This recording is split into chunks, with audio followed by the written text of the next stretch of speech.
Brooke and Jubal's second date update. I've said this quite a bit, but this is a first for the second date updates. And I say it a lot. Sometimes I'm lying, and sometimes I'm serious.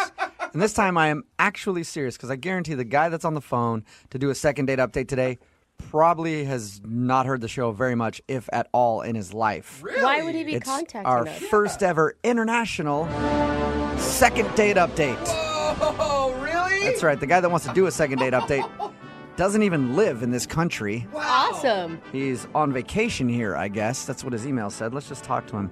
Brian, how are you? I'm very well, mate. How are you? Not too bad. He said, mate, so I know it's real. Yeah. So I know it's real. Thank you for emailing the show. It's interesting to get an email from you since you don't even live here in America, and I'm assuming aren't a big listener.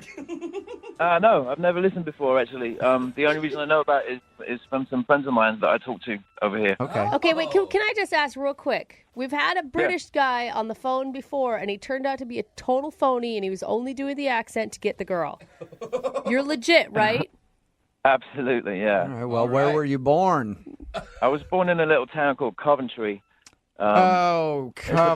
Everybody says that. Such a standard answer. It's really only known for being bombed in the Second World War. You know? Okay. The next thing you know, he's going to say he eats bangers and mash or something. My mom makes a great bangers and mash.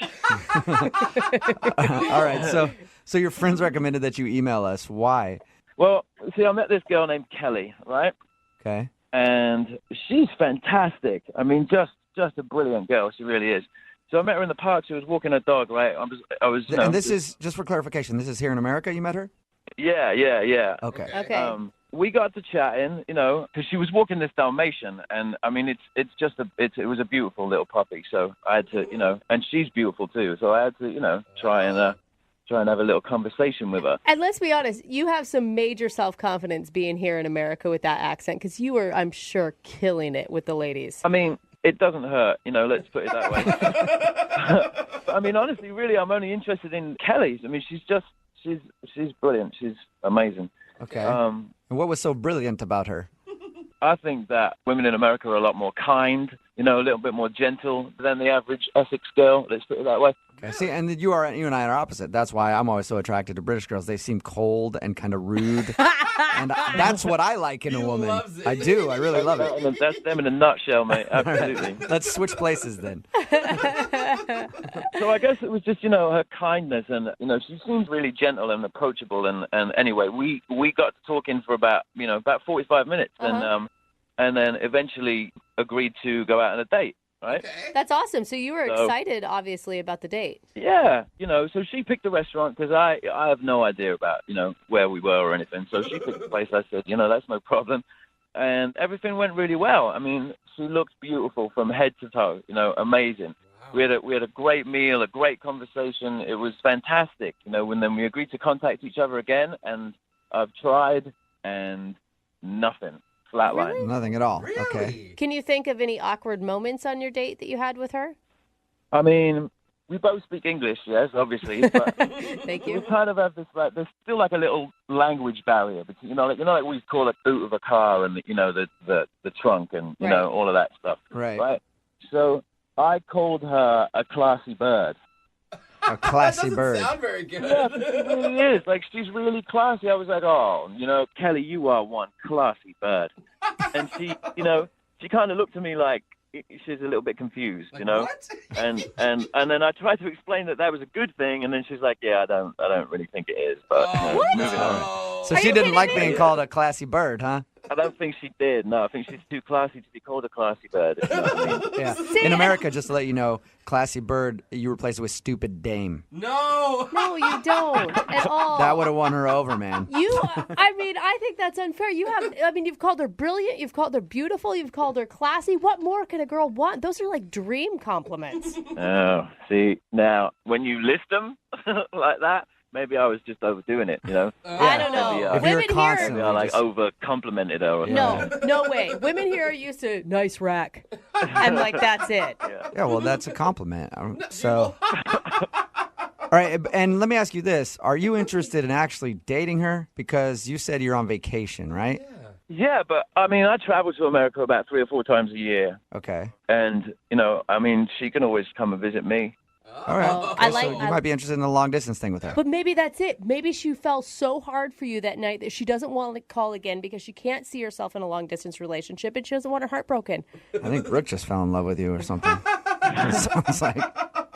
I just want more time with her. Who knows where it's going to go, right? Yeah. But at this point in time, I know that I would like to find out. Okay. I'd like to be with her some more. All right, well, let's see if we can help you. We're going to play a song, come back, call her, and get your second date update, okay? Sounds good. All right, hang on, matey. Okay, that's What, not that even... was British? That's a pirate. That was pretty close, right? No. No, not really. Hang on, we'll do it right after this. Moving 92.5. Brooke and Jubal in the mornings. Second date update. If you're just joining us for today's second date update, Brian is on the phone with us. And Brian, I've come to one conclusion. What's that, mate? That you are the worst dater on the planet. What? Whoa. I Why? hate to break it to you. How'd you come to that? Well, you're an Englishman visiting America, and you got a date with an American girl, and now she's not giving you a call back. That's it? That's it.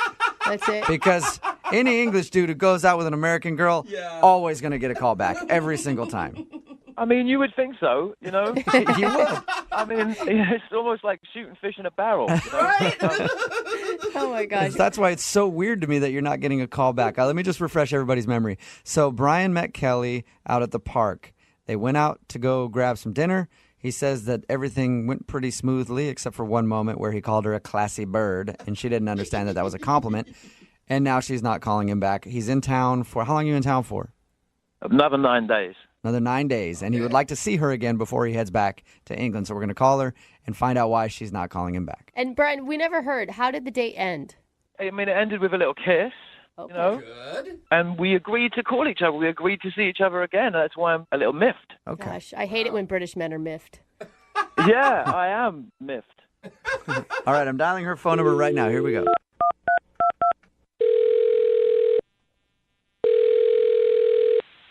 Hello. Hi, is this Kelly? Yes, this is Kelly. Hey, Kelly, how are you? This is Jubal from Brooke and Jubal in the morning. I'm sorry, I don't know who that is. it's Jubal okay. from Brooke and It's a radio show? No, not really. Not No, really? It is No, a it radio show. I promise you, Kelly. That part you don't have to disagree with. Sorry, guys, I really don't know what's going on. All right. Well, I'll explain it to you. A guy that you went out on a date with emailed us and asked if we could call you. Oh, really? Yeah. Yeah, weird. His name is Brian. Brian? Yeah. Really? British Brian? Yeah. You can't forget British Brian. Why is he emailing you guys? Because he told us that you guys went out on a date and he really liked you. And he's only in town a little while longer and he wanted to see you again, but you're not responding to any of his phone calls or text messages. And he had to call the radio station? Apparently his friends thought it would be a good idea to get a hold of us to see if we could find out why you won't call him back. That's really weird. Why would anybody do that? Well, actually, a lot of people do it. We have a segment on our show called the Second Date Update, and that's exactly what it is. Brian's friends told him that it might be a good idea to have us call you and find out what went wrong. That's not weird at all. You mind telling us what it is then? I mean, he was nice. We had a really good date. I just decided I just don't really want to see him again. Is it because he lives in England? Yeah, a little bit. Okay. Okay, I can what's- understand that. I mean, he said he comes to America a lot, but a long-distance relationship would be tough. I mean, it's not so much the distance, but it's the other part about being from England. What's the other what part? what other part? The drinking, The What do you drinking. mean the drinking? like all the movies I've seen, all the English guys go to the pub after work and just slam beer after beer and get crazy drunk. And that's not for me. Wait. You're basing your opinion on someone based on movies you've seen? It's not just movies. It's the TV shows. It's the news reports. It's like the whole English culture is pretty much how they do things. Did he get drunk on your date? No, he didn't get drunk on our date. He was probably just trying to be on his best behavior. So you're telling me that you think that he gets hammered all the time, and that's why you don't want to call him back? Absolutely. I know English guys. Like, I've seen everything. They go out to the bars after the pubs, and they get drunk with their guys, and they sing all the British songs, and they make up stuff, and I've seen it all. You think that's kind of generalizing him being British a little bit? No. What are you saying? No, that's such a stereotype. That's like saying he should have bad teeth. Does he have bad teeth? No, he doesn't have bad teeth, but I've seen English culture. I know. Have you been to England? Have you ever visited England? No, but I've seen plenty of TV shows. All right, so And you're soccer convinced that if you were to date this dude, my God. he would just be getting drunk all the time. Okay, you guys keep asking me the same question. I'm telling you, for me, that's not going to work for me. That's not my lifestyle. I don't want a guy that's going out to the pub every single day with his guys, getting drunk, arrested, phone calls from the police. That's not me. I'm not doing it. Just jumped. Well, dial. phone calls from the police. He's getting arrested and getting drunk. Like, did he seem like he was that type of dude on your date? He didn't seem that way, but I mean, he is English. Did you ever ask him if that's what he does every night? I didn't ask. I don't have to ask. I already know. I don't have to ask. All right. Well, I'd like to ask him. Well, go ahead. I don't care. Ask him. Okay. Well, I'll ask him right now because Kelly, he's actually on the other line listening to this phone call and wants to talk to you. What do you mean he's on the phone? I mean, he's listening in and wants to talk to you. Brian, are you still there? Yeah, I'm still here. Okay, good. You haven't gone to the pub yet. Nice. No, not yet. Oh, my gosh. Hello, Kelly. That was the best hello we've ever had. What is this? Where have you learned these mythical things about English boys? What is going through that head of yours? I know English culture, Brian. I've seen all the movies. I've seen everything. You guys like soccer. After every soccer game, it's a brawl. It's always fighting. Like, I don't want that kind of lifestyle. I'm sorry. Like, I just don't want to. Have you ever been to a football match? I've been to American football games. I know there's not like a ton and gang of people fighting after the game. We don't have fights after the games. There's only the louts and the hooligans and stuff, and it's only like every so often. It's not like every game, is it? I don't even drink. I have a beer like once in a while. I don't even drink that much. Whoa! Oh, so just one beer. So one beer for breakfast, one beer for lunch, one beer in the evening, one beer for a nightcap. I don't know. I don't know who you've been, what movies you've been watching, and what English blokes have been portrayed like this. But it's not me. It's not me, love. Brian, you were really a good guy. I appreciate you staying sober on a date for me. It was really nice, but I don't want you to change who you are for me at all. You don't know who I am. Just be who you are. Listen, I don't. Where are you getting all of this from? This is infuriating. I mean, that's like me saying that that all Americans like to get out there on their horses and hunt them some pigs and eat them some cheeseburgers. No, it's not. It's not all the same, is it? I mean, Well, I do have to say, a lot of us Americans like getting on our horses and hunting pigs and eating burgers. So you might have got it right there, Brian. Well, howdy. This is getting really ridiculous. Are we done here? No, Kelly, we're not done yet. I do have a question for you. Would you like to go on a second date with Brian? We will pay for it. One more date before he leaves to go back to London. It's just a culture of thinking. I don't really think I fit in with his ways. Oh my God, Kelly, you are missing out on a good guy because of your ignorant stereotype that you have. You have to drop it. I don't think my stereotypes are ignorant or stupid at all. Like, what do you know about my stereotypes? That's why they're my stereotypes. That's how I feel. And I don't want to go out with him. All right. So that's my prerogative. Whoa! I'm not that guy, Kelly. Give me a chance at least to prove to you that I'm not the football shorts hooligan that goes out and sings all the loud songs and smashes windows and cuts people from cheek to cheek. Like, I'm not one of those. I'm not one of those guys. I'm not. See, that's what I'm talking about. I didn't even know you did all that. So that right there scares me. Oh my God. He wasn't admitting to doing it. He Oh my was God, saying Kelly. he doesn't do those things. You're killing me. Kelly, Oh. Yeah. I'm sorry to, just pop this phone call on you, and thank you for being honest with us at least. I appreciate it, guys, but I really don't want to talk to him anymore. Okay, that's fine. Wow. Have a good one, Kelly. Goodbye. All right, see ya. Oh man! Hey, Brian, Wow. Yeah. welcome to America, buddy. Yeah. Brooke and Jubal in the morning.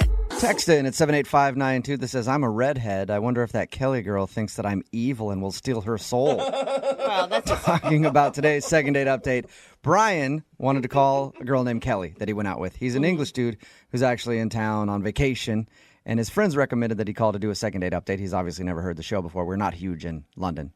I know. yet. Not many people know this. Yeah. So he called and tried to get in contact with this girl, Kelly, who he went out with. We got her on the phone. And the reason why she didn't want to go out with him again before he left town, he's English, and she assumes that means he just drinks all day long and he's like a soccer hooligan. Yeah. He's getting in fights and getting drunk all day long. And she just didn't want to deal with that in her life. You know, I feel disappointed because the time I've been to England, the only out-of-control drunk people I saw were other American tourists. Right? I know. So that's kind of a bummer. I missed out on that one. He made his case over and over again, like, that's not how I am. I barely even drink, but she did not believe him. She's like, yeah, right. You're on good behavior just for our date. They are not going out again. But still, he's getting lots of texts in at 78592 of many people who are interested in going out with an Englishman, so I think he'll be all right. Remember, if you want to do a second date update, all you have to do is email the show, and we will call the person who didn't call you back. Today's second date update, powered by South Hill Mall. Brooke and Jubal's second date update. I'm actually very surprised that the guy on the phone for a second date update today isn't getting a call back. Really? Because he could be the worst person on the planet, and no matter what, an American girl will call him back. You know why? Yeah. Because he's an Englishman. Yeah, I knew he'd have an accent. Yep. And so he could be a murderer, and they're still like, I don't care. The accent is so hot, I have to go out with him again. His name is James. James, how are you? Well, I'm good, mate. How are you? Not too bad. Thank you very much for emailing us and agreeing to do a second date update. Absolutely. I'm glad you can help me out, maybe. Yeah, for sure. Like I said, I'm surprised that this girl isn't calling you back. I'm guessing, how long have you been in this country? Couple of years, just 2.5 years now. Okay, and Oh I'm my guessing gosh. in your experience, it's probably pretty easy in the bars and the clubs when you meet girls with that accent, isn't it? Yeah, there's not been a problem so far. Yeah, Oh, I know. I had an English guy hit on me once. He was so ugly, and I was still flattered by it. I was like, oh my God, he likes me. He's talking to me. And she's married, so. Yeah. I did have to turn him down because of that, but whatever. So you're not getting a call back from a girl. Her name is Sarah? Yeah, that's right. All right. And how did you meet her? We actually met through Tinder, Okay. Okay. Nice. and, I mean, it's not something that we do very often, although I do very often, but, I met her through Tinder. We agreed to meet up, so I drove over to pick her up, and we went, downtown for a couple of drinks, had something to eat. We spent a couple of hours together. It was good. We had a really good time. She was really cool, like really easy to hang out with, Let me ask you a question. For a guy like you who has an accent that American women love, is it annoying? Do they sit there and harp on it the whole time? That's what I picture happening. It's like, oh, it's See, so that's- cute. That has been the case a couple of times, but like Sarah was just, she didn't really even pay that much attention to it, Yeah. It was kind of cool. And I do feel like if you're a more well-traveled person, you're probably not going to care quite as much. Right. Yeah, she seemed really, really, really cool. I'm shocked. What did you like about her so much? Like I said, she was just really easy to hang out with, like you mentioned about other chicks that like, harp on the accent or always talk about themselves or, always, she was really easy to talk to. She listened to what I had to say. So the stuff that she had to say was really interesting. It was like a quality date, It was like we'd known each other a couple of months or something. Was there like one moment during the date where you're like, she's definitely into me? Definitely into me. Yeah, like a moment where she showed how interested she was. I mean, it seemed like that from the very start, So why do you think she's not calling you back then? I honestly don't know. The only thing, this is going to sound stupid, but the only other thing that I can think about is that I just bought a new car, and my parallel parking skills are not really up to par.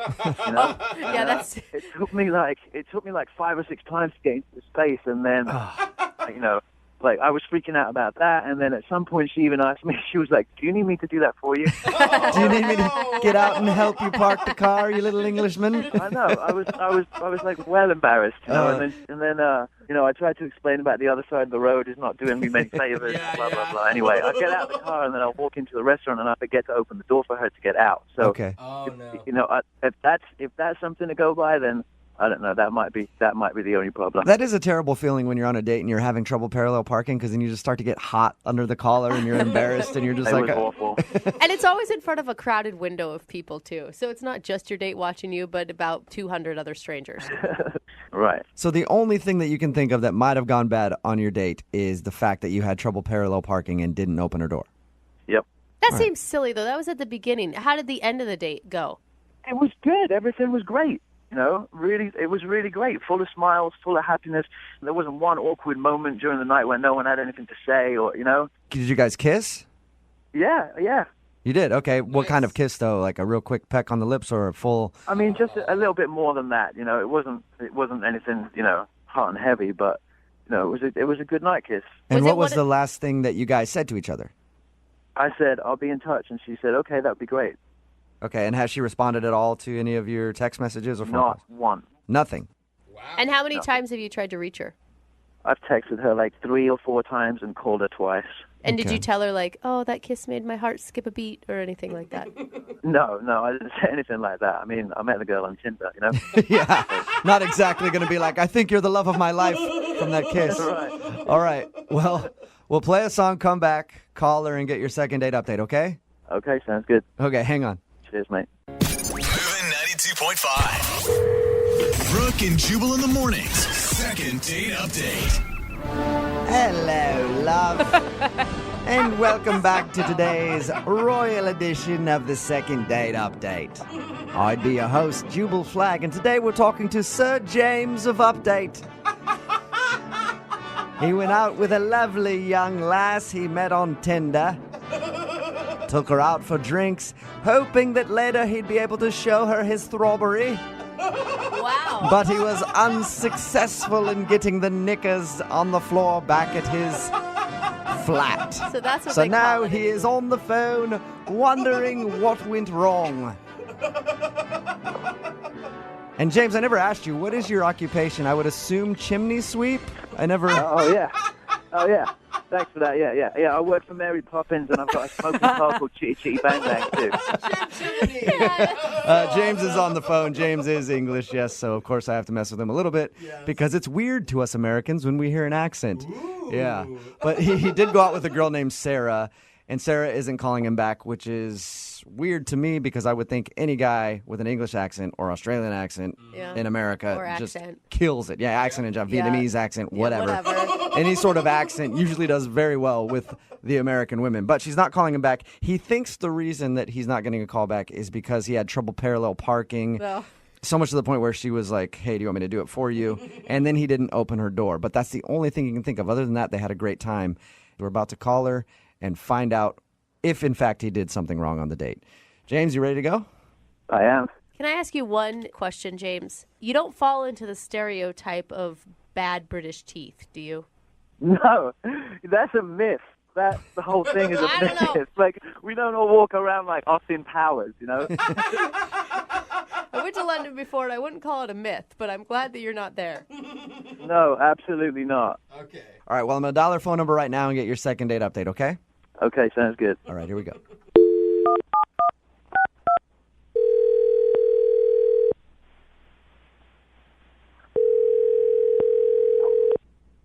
Hello, Hi, can I speak to Sarah, please? this is she. Hey, Sarah, how are you? This is Jubal from Brooke and Jubal in the morning. I'm good. What's going on? I'm at work. I'm good. Just calling to check in with some of our listeners. Do you listen to the show? Yeah, no, I listen to you. I'm just shocked you're calling me. It's kind of random. Any idea why I might be calling you? Honestly, no. Well, the reason I'm calling you today is one of our listeners sent us an email about you. Really? Mm-hmm. Okay. It's somebody that you went on a date with recently. His name is James. Oh, God. Okay. Okay, and so it sounds like you know James. He says that you guys met on Tinder and went out for drinks and had a fun time, but you haven't been answering any of his phone calls or text messages. So he asked us to get you on the phone and ask if he did something wrong. Oh, God. Okay, look, I don't know if I need to do this on the radio. Like, I don't want to embarrass him. You don't want to... Well, that's okay. He wants to be embarrassed. He's the one that emailed us. I think he wouldn't really appreciate me calling him out on it. Okay, but we talked to him, and he's prepared to hear anything that you have to say. Is he on the line right now? If you're worried about embarrassing him, I mean, he's asking for it, basically. He said he's okay with that. And I have to know this explanation because he sounds lovely with an accent. I don't know why you would turn this dude down. Yeah, see, that's exactly the problem. I don't buy it. What? You don't buy what? I don't buy his whole I'm British thing. Well, You think he's faking it? I studied abroad. I lived in the UK for a couple years. I think he's faking being British because it's something that works. And we met on Tinder, so you can be anybody on Tinder.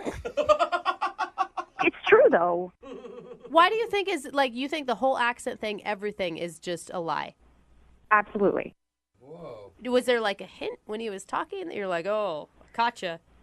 I mean, you said you talked to him. Didn't you hear it for yourself? It's pretty bad. I thought it sounds like he's English to me. Hey, can I have a little dicky bird now? Can I have a word or what? Wait, is that him? Yes, it is. He's actually on the phone. You asked me a second ago, and I didn't answer you on purpose because James is on the other line listening. Oh, my God. Hello, Sarah. How's it going? See, are you listening to that? Hello, Sarah. How you doing? It sounds legit to me, Sarah. I mean, it is legit. It is legit. I don't know what you want. I mean, I could show you my passport. I could, give you my national insurance number. I could, I mean, I don't know what else you want me to, what do you need to see? Yeah, I'm sure you could show me your fake green card and your fake passport and your fake everything else. Yeah, because I've got all the time in the world to sit around and generate fake copies of documents so that I can meet girls on Tinder. You really, I mean, come on. That's exactly, the most stupid thing I've ever heard. Exactly what I think you're doing. No, it's exactly what I think you're doing. Wow, Sarah, paranoid much love. Oh, way to be all patronizing. That's going to make me want to go out on a second date with you. I mean, at this point, it's really, it's it's neither here nor there now, is it? I mean, you think I'm a complete fake, so I might as well just go box to the wall, Yeah, I don't think you're fake. I know you're fake. And you're laying it on pretty thick with the whole parallel parking job. Oh, I can't park the car because it's on the right side of the road. At least 5 to 6 times. I could have That's a parallel pretty good parked. accent, Sarah. That's a pretty good accent. You should try faking it and meeting people on Tinder. Okay. Just give it up. Your accent is so fake. I don't know what else to tell you. I've got nothing else to go with. This is me. Come on, just give it up, dude. And you have really two perfect teeth for somebody who's British anyway. I mean, and this is crazy. I've never heard anything like it. Yeah. Do you need me to call my parents in London or something? You can have a little word with them. They can tell you who I am. Oh, sure. I mean, I'll call international. Hell, we can Skype if we want to. And they can sit there, oh, Papa, cheerio. Who's this? Are you dating James? Oh, she sounds lovely, James. Let's invite her over for tea. All right, see, now we're crossing the line. This is outrageous, Sarah. I don't know what the it is you want me to do, but, I mean, this is just bloody ridiculous, mate. Anything you say, I'll do to prove to you. I don't know how to get you to prove that you're faking it, but there's just something slightly untrustworthy about you. Wow. I don't know, mate. I don't know. I'm at the end of my tether now. Sarah, I'm confused. You liked him on the date, right? Well, I liked him when I met him on Tinder.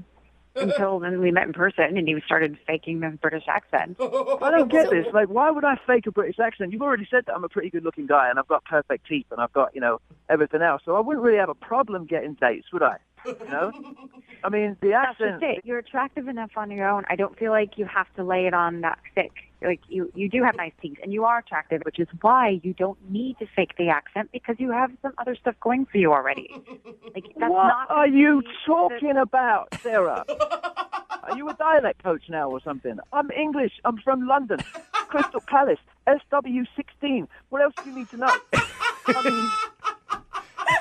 James, it doesn't sound like Sarah is going to believe you no matter what. Yeah. For the record, James, I believe you that you're British. Convinced. Yeah. Thank you. Okay, what neighborhood are you from? I just said that. Crystal Palace. Oh, sounds made up to me. Yeah. Right. Google it. Oh my God, Sarah. There's a football team.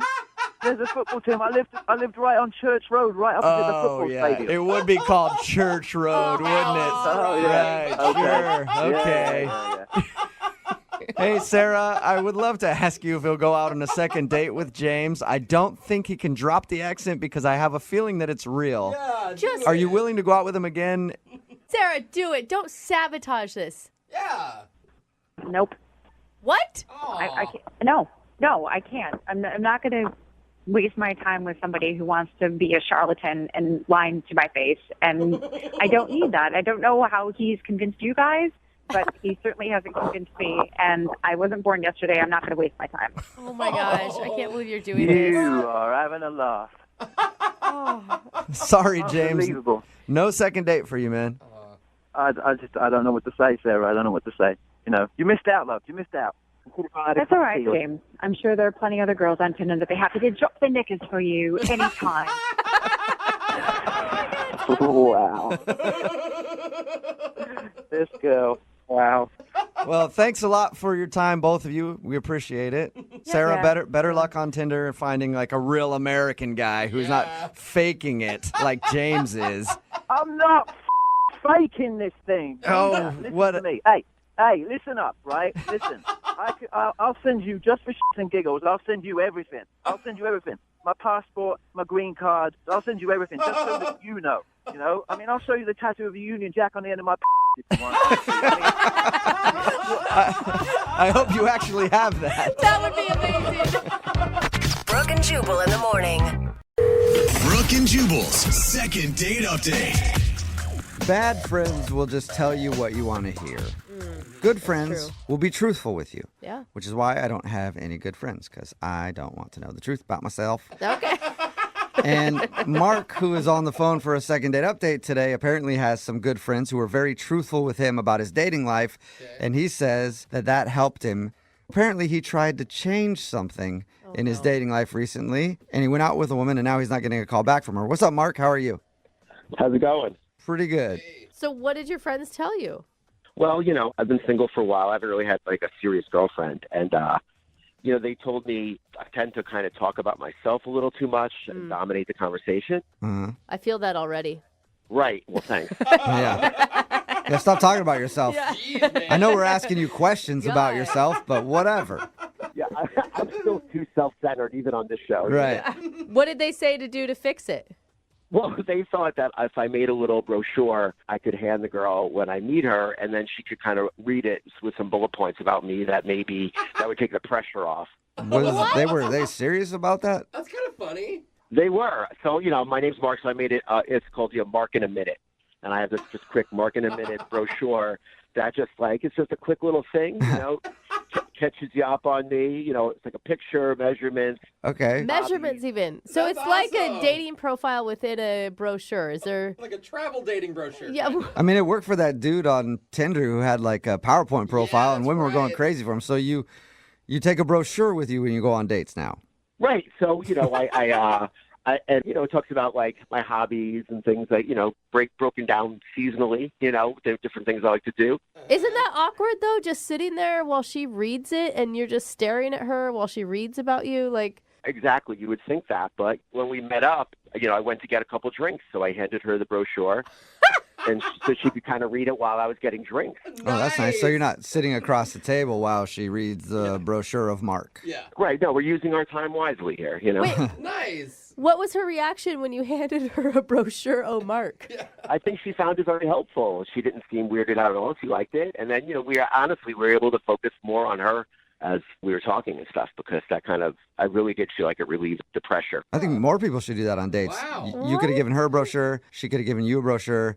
No need to even be there over half an hour. And then Yeah. you could go do whatever else you have to do. You're like, Make dating "Ooh, so much more streamlined. It says here Yeah. you're vegan. I can't. I'm sorry. Glad we did this right away, though. What's so her name, what by is- the way?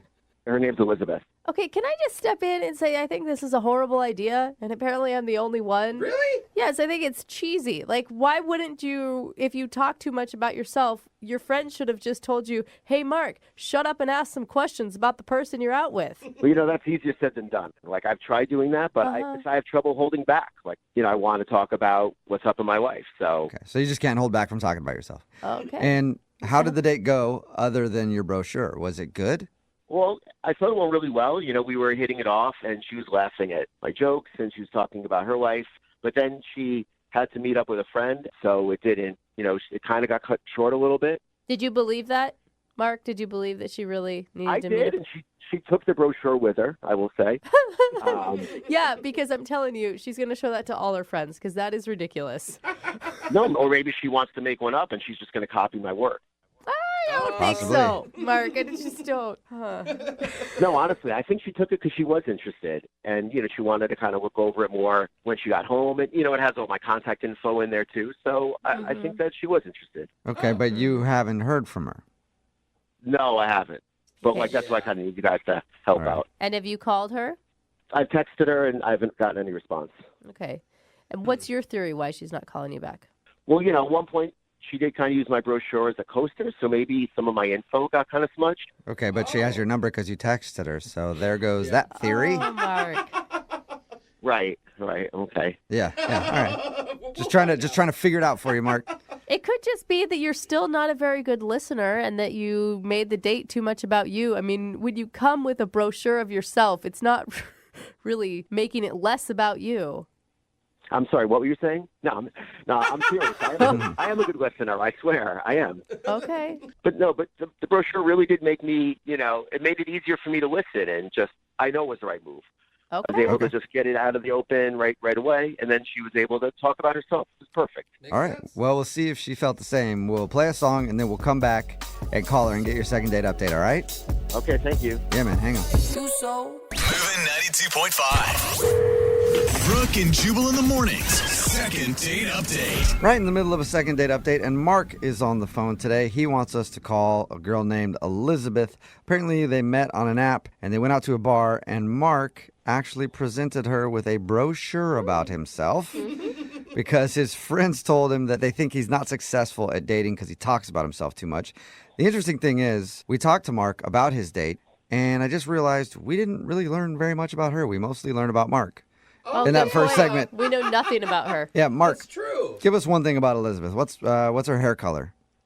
It's like a brown, or I guess it was like maybe a blondish brown. We don't even know her hair really color. know her hair color.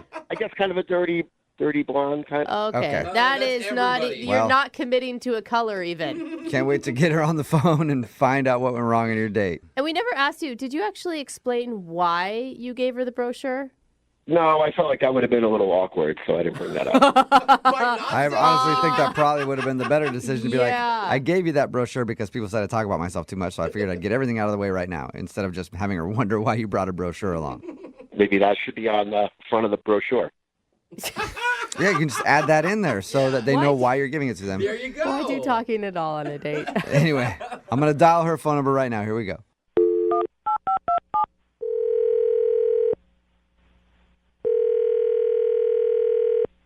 Hello? Hi, is this Elizabeth? It is. Hey, Elizabeth, how are you? This is Jubal from Brooke and Jubal in the Morning. It's a radio show. Hi. Hi. Have you ever heard of it before? Yeah. The radio, I mean, not the show, just radio in general. Have you heard a second date update before? I have heard a few, but only a few, like not all the time. Oh, cool. Well, you're about to be in one. Seriously? Yeah, we got an email from somebody about you. Oh boy. Okay. His name is Mark, and you might have a brochure from him laying around your house right now.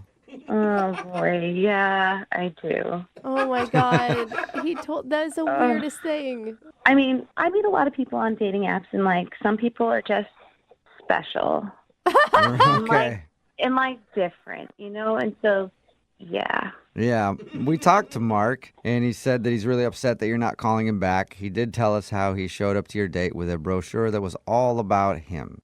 Yeah, what'd you think about the brochure? I thought it was very thoughtful, but also very strange. Okay, A yeah. little bit of both. Sure. You didn't like what you saw? There's a whole lot of information in there. I mean, I know that he likes to play soccer in the fall and then, board games in the winter. Fun. His GPA's on there for some reason. I don't even remember what it is, but GPA. Oh my God. It's like you almost got a resume, essentially, for your date. it was like an audition, yeah, almost. Okay. I mean, Yeah. did you find some humor in it? I mean, like, I thought it was funny. I don't know if it was intentional or not to be funny, but it was funny. I mean, I thought it was clever. Were you able to move past it and have a good time with him? I mean, we had good conversation after that, but there was a part where the conversation started to peter out. And so he got uncomfortable, I got uncomfortable, and so then he just grabs the pamphlet and he said, okay, so, let's play a game. I'm going to test you on, like, how much you know about me. What? Like a pop quiz? No. Yeah, and I have test anxiety anyhow, but this is like ridiculous. He's testing you on the brochure that he took that's about himself. Yeah, it was like a half hour. Oh, No, wow. wait, it wasn't a joke? It was not a joke. He told me it was going to be a lot of fun, and so I said, I don't really know. But then he actually just sat there and tested me. It's like, what was my GPA in high school? I'm like, I don't remember. Like, how tall am I? I don't know, man. What was going through your head?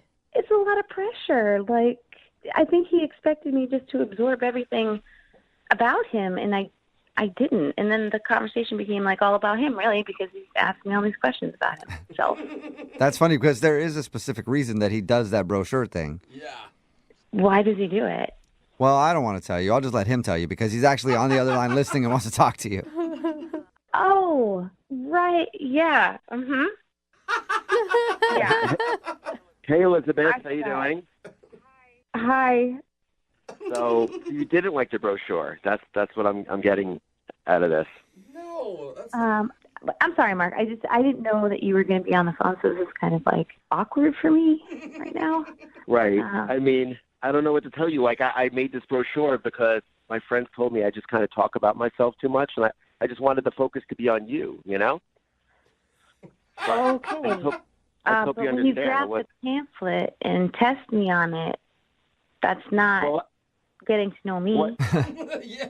And you didn't pass on the test. What?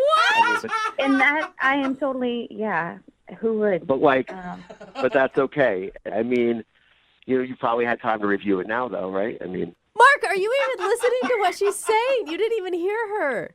I don't know what to say. I mean, so you didn't like the brochure. Is that what it was? Okay. I think you all can understand this is what I went through the whole date.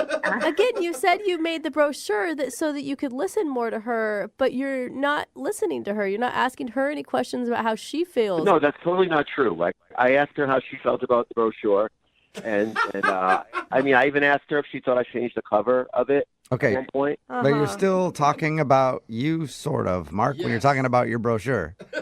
I mean, not really. Like, I'm asking her opinion. I want to get to know her thoughts about, About what she you. feels about stuff. About you and your Well, brochure. I mean, just in this circumstance, but, I do want to hear what she thinks. Mark, just to let you know for future reference, if you still want to carry around these pamphlets and you feel like testing your date, like, don't, like, go, when they get a wrong answer. I was, it's a lot of pressure. It's not like a game show. Bring your own buzzer with you so you don't do it with your mouth. Like, bring an actual buzzer with you. You buzzed her? How could you buzz her? Well, she got, like, everyone wrong. What do you want me to say? And to be fair, I did give you extra time, so. That is awfully nice of you, but I just have a hard time absorbing facts that I don't really care about. Oh. All right. Well, That's listen, not meant to be mean. Really, it's not. I just don't care about your GPA, honestly. Yeah, right? Mark, I think you are better off dating yourself at this rate. Well, I mean, I've read the brochure already. I don't need it. It's not Oh, for my me. goodness. you've lived the brochure, Mark. Elizabeth, would you like to go on a second date with Mark? We will pay for it. I don't think that's well, I mean, you answer. You're very interesting and fun, but I just don't think that I'm as fun and interesting as you. So I'm going to say no. Aw. That was the kindest letdown you could have gotten, Mark. Very well said. So I guess that's a no. He's not Yeah, I think listening. so, Mark. Were you even paying attention? I understand she said no, but I just can't help but think that, my friends thought of this brochure idea. I mean, I kind of liked it, but it kind of feels like it backfired on me. I mean, do you think I should still be doing the brochure? Absolutely. No. Absolutely. No. I want to do more second date updates with you just to see how it goes. All right. Well, if you guys think it's a good idea, I'll keep doing it. Yep. Oh my God. Everybody is in agreement. Stop Great it, idea. Ditche. Keep it up, Mark. Good luck, man. Okay, thank you. Thank you. Brooke and Jubal in the morning. Text in at 78592 says, I would have left as soon as the buzzer sound started. 'Cause I'm on a date, not a game show. Yeah. It's Brooke and Jubal in the morning talking about today's second date update. If you missed it, Mark wanted to call Elizabeth. They went out, they met at a bar, and he actually made a brochure for himself to tell her everything about Mark, because apparently his friends told him that they think he's not really successful in the dating world because he talks about himself too much. So he made up a brochure to give to anybody that he goes out with so they can learn a little bit about him, and then that way he can just continue to focus on them, since now they've got all the facts about Mark right in the palm of their hand. And it didn't work very well because they ran out of a conversation at some point, and then he just started quizzing her on the brochure about himself. So once again, the conversation became him. It just dawned on me. Were his friends trolling him? Probably. Do you know what I mean? Like, they're like, oh my God, we told him to do a brochure and he went through with it. Yeah. Like, what was he thinking? I would think so. And then How does he have friends, by the way? apparently Everybody deserves friends, no Jose. idea. Apparently, when he was quizzing her, he started buzzing her when she'd give a wrong answer on the brochure. Apparently, she got every answer wrong. Yeah, Which was a big turnoff for him. right, because she didn't know all about Mark, and Mark apparently wants everybody to know all about Mark all the time. Does anybody else in this room kind of want a copy of the brochure, though? I do. I really Yeah. want to see it. I think the brochure thing could work if you made it funny. Like, I think if you didn't take it seriously, There as was he did, no it could actually humor be in what he was doing. I know though. he did it way Yeah. too serious, is what I'm saying. Right. He was literally like a timeshare salesman See, most people for himself. are just very intrigued with the brochure. Somebody texted in at 78592 and just says, I want to know what paper and print quality that of is his a good pamphlet he question. used. Was it cardstock or trifold? I don't know. Glossy stuff. And we Yeah. didn't even ask, like black and white, or did he invest in color? And how much You know? is it to get a brochure? And what kind of graphic design artist did he use? Yeah. Did he do it himself or did he hire somebody Yeah. for that? Wow. That could be thousands of dollars by the time he's done. And they decided not to, well, she decided not to go out with him again. Yeah. Yeah. They did not get a second date. So remember, if you want to do a second date update, you want to call the person who's not calling you back, all you have to do is email the show and we will call them for you. Or send us a brochure of Yeah, yourself. send us a brochure too about the whole thing. Brooke and Jubal's second date update. A listener named Tiffany is on the phone for a second date update today, and her email was interesting. She said she wanted us to call this dude back, and she described him as boring. What? So I don't know why she wants a second date, but I guess we'll find out. Okay. Tiffany, how are you? Hey, I'm good. So, how about this boring guy? What's his name? Well, Mike's his name, but I didn't mean like boring. You know, like cute boring, like a little old-fashioned, a little quiet. Cute boring. I'm Okay. actually hearing stable, is what I'm hearing. Is that what you mean, Tiffany? Well, he was very different than any other guy I've gone out with, so maybe, I don't know. Okay. I don't know what stable looks like, but Yeah. it sounds fun. All right. So where did you meet Mr. Boring? I met Mike at a networking event. Oh, that Okay. is boring. Good point. Did he approach you or you him? It was a big gathering in a hotel, and I honestly don't even remember if he introduced himself first or I did. Okay. So you're kind of, it's kind of one of those things where everybody's talking to everybody. Exactly. So what set him apart from the crowd?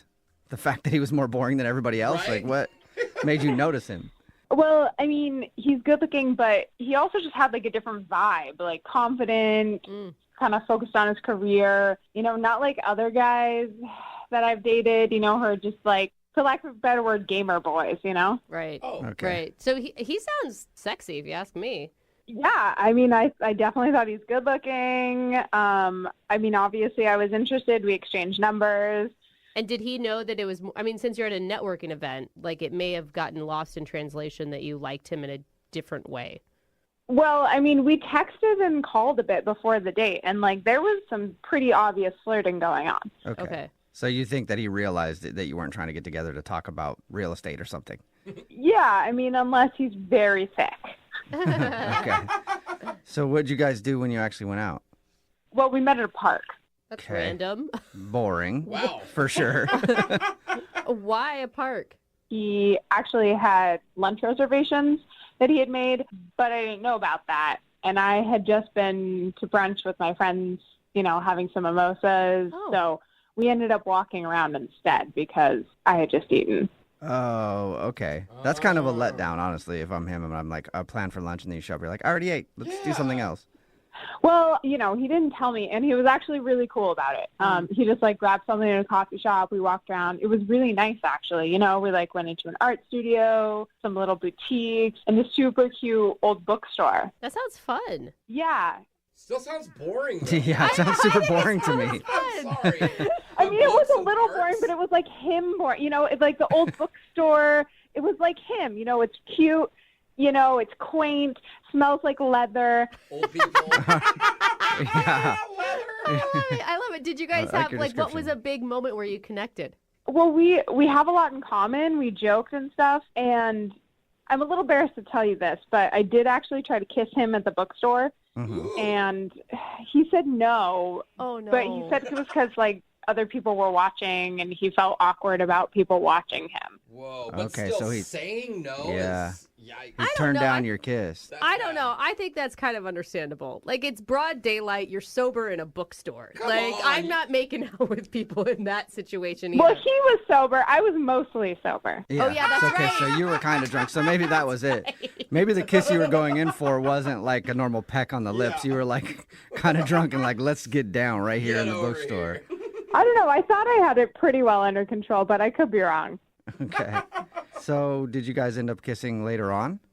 You know, we didn't. Like, we got to a point where he said he had to go. He said he had dinner with his mom. And, you know, I made a cute joke about it. Like, wow, it's kind of fast for me to be meeting your mom already. And he laughed. He thought it was funny. So I thought that was good. So we definitely ended on, like, a good note. So what's happened since? Since I've texted him a few times and haven't heard back. Okay. So what do you think could have happened? I don't know. The only thing I can think is that, like, maybe I was a little tipsier than I thought I was, and he noticed it, and that was a bit of a turnoff. Okay. So I I will felt like he was say- like walking his drunk friend around town for a little while. Listen, it's not like he was force-feeding me water and bread or something. Okay, that's good. Yeah. You were like totally hammered at least. But, yeah, you know, that's the only thing I can really think of. Otherwise, it seemed like we had a good time. Okay. All right. Well, we'll play a song and then come back and call him and get your second date update. All right? Awesome. Thank you. Hang on. Moving 92.5. Brooke and Jubal in the mornings. Second date update. Right in the middle of a second date update. And if you're just joining us, Tiffany is on the phone. And there were a lot of but not that's on Tiffany's first date with a dude named Mike. She showed up drunk, but not that drunk. He was boring, but not that boring. True. The date was good, but not that good. I don't think. Anyway, if you're just joining us, Tiffany went out with a dude named Mike. She met him at a mixer, and then they went out for a date. He actually made lunch reservations, but she had gone to brunch with her friends before that, so she'd already eaten, was kind of tipsy. So they had to change plans and ended up just kind of walking around and going to stores while he ate a sandwich that he got from a coffee shop. But she says that she really enjoyed it, and he was boring, but in a cute way. Cute boring. And she really wants to go out with him again, but he's not calling her back. Do you have any theories on why he's not calling you back? I mean, like I said, my guess is it was because I was a little tipsy and it turned him off or something. Yeah. But you Okay. weren't full on drunk, right? No. Okay. Trust me, if I was drunk, you would definitely know it. I believe that. And Yeah. let's not forget, she did try to kiss him in a bookstore. Oh, that's right. And he actually turned her down and said no because he thought there were too many people watching. Sorry to remind you of that, Tiff. Yeah, thanks. Yeah, no problem. All right, I'm going to dial his phone right now. Here we go.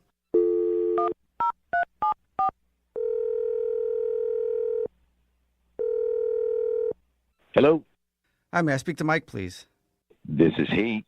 Mike, how are you, man? This is Jubal from Brooke and Jubal in the morning. I'm good. Where are you calling from again? Brooke and Jubal in the morning. It's a radio show.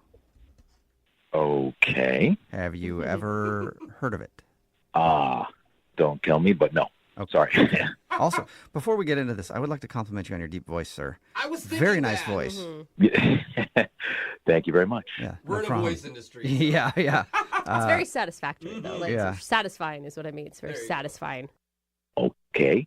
Did I win something? No, I'm calling you today, Mike, because we do a segment on this show called the Second Date Update. That's where if you go out on a date with somebody and then end up not calling them back after, they can email us to get you on the phone to try to figure out what happened. Okay. Yeah, have you gone out on a date with anybody that you can think of that might want to call you, like that you haven't been getting back to? Now that I think of it, potentially, is this? Oh my God, Tiffany. Yes, congratulations, you got it right. Oh, God. Yeah. Sounds like you've been trying to forget Tiffany. Tiffany emailed us and told us a little bit about your date. She also said that you're not texting or calling her back, and she wants to know why. Well, I mean, is this on the radio?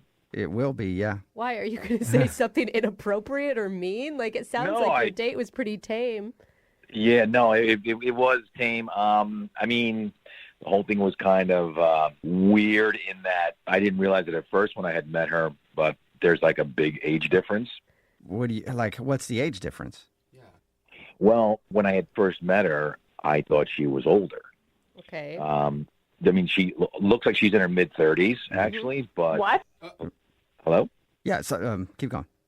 But how old is she? I think she's like 26. She's in her mid-20s, which would make me like almost 30 years older than her. Whoa! Oh, wow. Holy hell, Yeah. that's a big age difference. You have a deep voice, an old man voice. And that's why you do lunch and not brunch. That makes sense now. You know, that's why most of my dates are over the phone, I guess. I mean, I give good phone. Okay, yeah. What? I don't even get that. It's a good, dad though. It's joke good, though, or man. something. Yeah. I don't know. Okay, so Yeah. so you thought she was in her 30s, but she's in her 20s. Correct. Okay. Okay. And did you bring that up at all, or did you just kind of dismiss it as like, let's just get through this and I'll be done with it? I just kind of knew it just wasn't worth getting into. I mean, she's very nice. She's fun. She's peppy, a lot of energy. She'd be great friends with my daughter. Yeah, I mean, that was the main thing. But it also seemed like she was looking for like financial support, you know, like that. Oh my God. Stop that. That was me. Sorry. Sorry. No, don't worry about it. Why did you think that? Did she know that you were so much older? Well, I don't know what she thought I was, but I mean, I mentioned that I was retiring, and she actually got excited. She got excited about you retiring, so she definitely, Yeah, like she's like, so where would you take me? You know, like that kind of thing. Okay. You know, so I just it kind of seemed like it wasn't really going all for the right reasons, kind of thing. So you think she was just looking for a sugar daddy? yeah, I mean, that's kind of what it seemed like. Okay. Okay, do I get to talk now? Do I get to chime in? I think you've been trying. Yeah. Hello? Hey, Mike. Yeah. Yeah, I need to let you know that Tiffany's on the other line and wants to talk to you. What? She's been listening to the whole thing. She's been trying to chime in, too. Tiffany, you're not doing very good at being quiet. I'm sorry, but come on. He thought I was in my mid-30s? What? How? Look, Tiffany, I don't know if it was the lighting in the conference room or what, but, I mean, you're very attractive. Don't get me wrong. Yeah, attractive for an older lady, I guess. Oh, my God. Tiffany, is that the that point bad. you're really upset about? Shouldn't you be more upset about him thinking you want a sugar daddy? And 30s is young. Listen, maybe he misinterpreted what I was saying. I was just talking about how, it's challenging that, my parents aren't helping me anymore. I'm just, transitioning out of that and that sort of stuff. Well, no, I mean, you mentioned that your dad cut you off, you couldn't pay rent, and I don't know, it just kind of seemed like you were looking at me for the money kind of thing. So what, you think I'm some kind of gold digger? That's what you think? Well, no, I'm just wondering. I mean, what would a beautiful 26-year-old like you be interested in a guy like me for? Maybe it's because, Mike, I'm sick of messing with the immature man boys that are my own age, and I'm interested in trying it out with someone who has some more maturity. Someone of retirement age. Tiffany, I appreciate that, but I'm a lot older than you. Mike, stop being so hard on yourself. You are not that old. I don't think he's making it sound like a negative thing. It's just a fact. Right. It's just a fact. I am that old, Tiffany. No, I mean, you're useful. You're young at heart. You joke. No one would look at you and think you're your age. No, Tiffany, I think that people would just look at me and know that I'm that age. And I'm fine with it. I'm totally fine with it. I mean, how weird would it be for my family, my friends, your family? I mean, right. I don't know. Mike, age is just a number. It's 21st century. That's not what's important to me.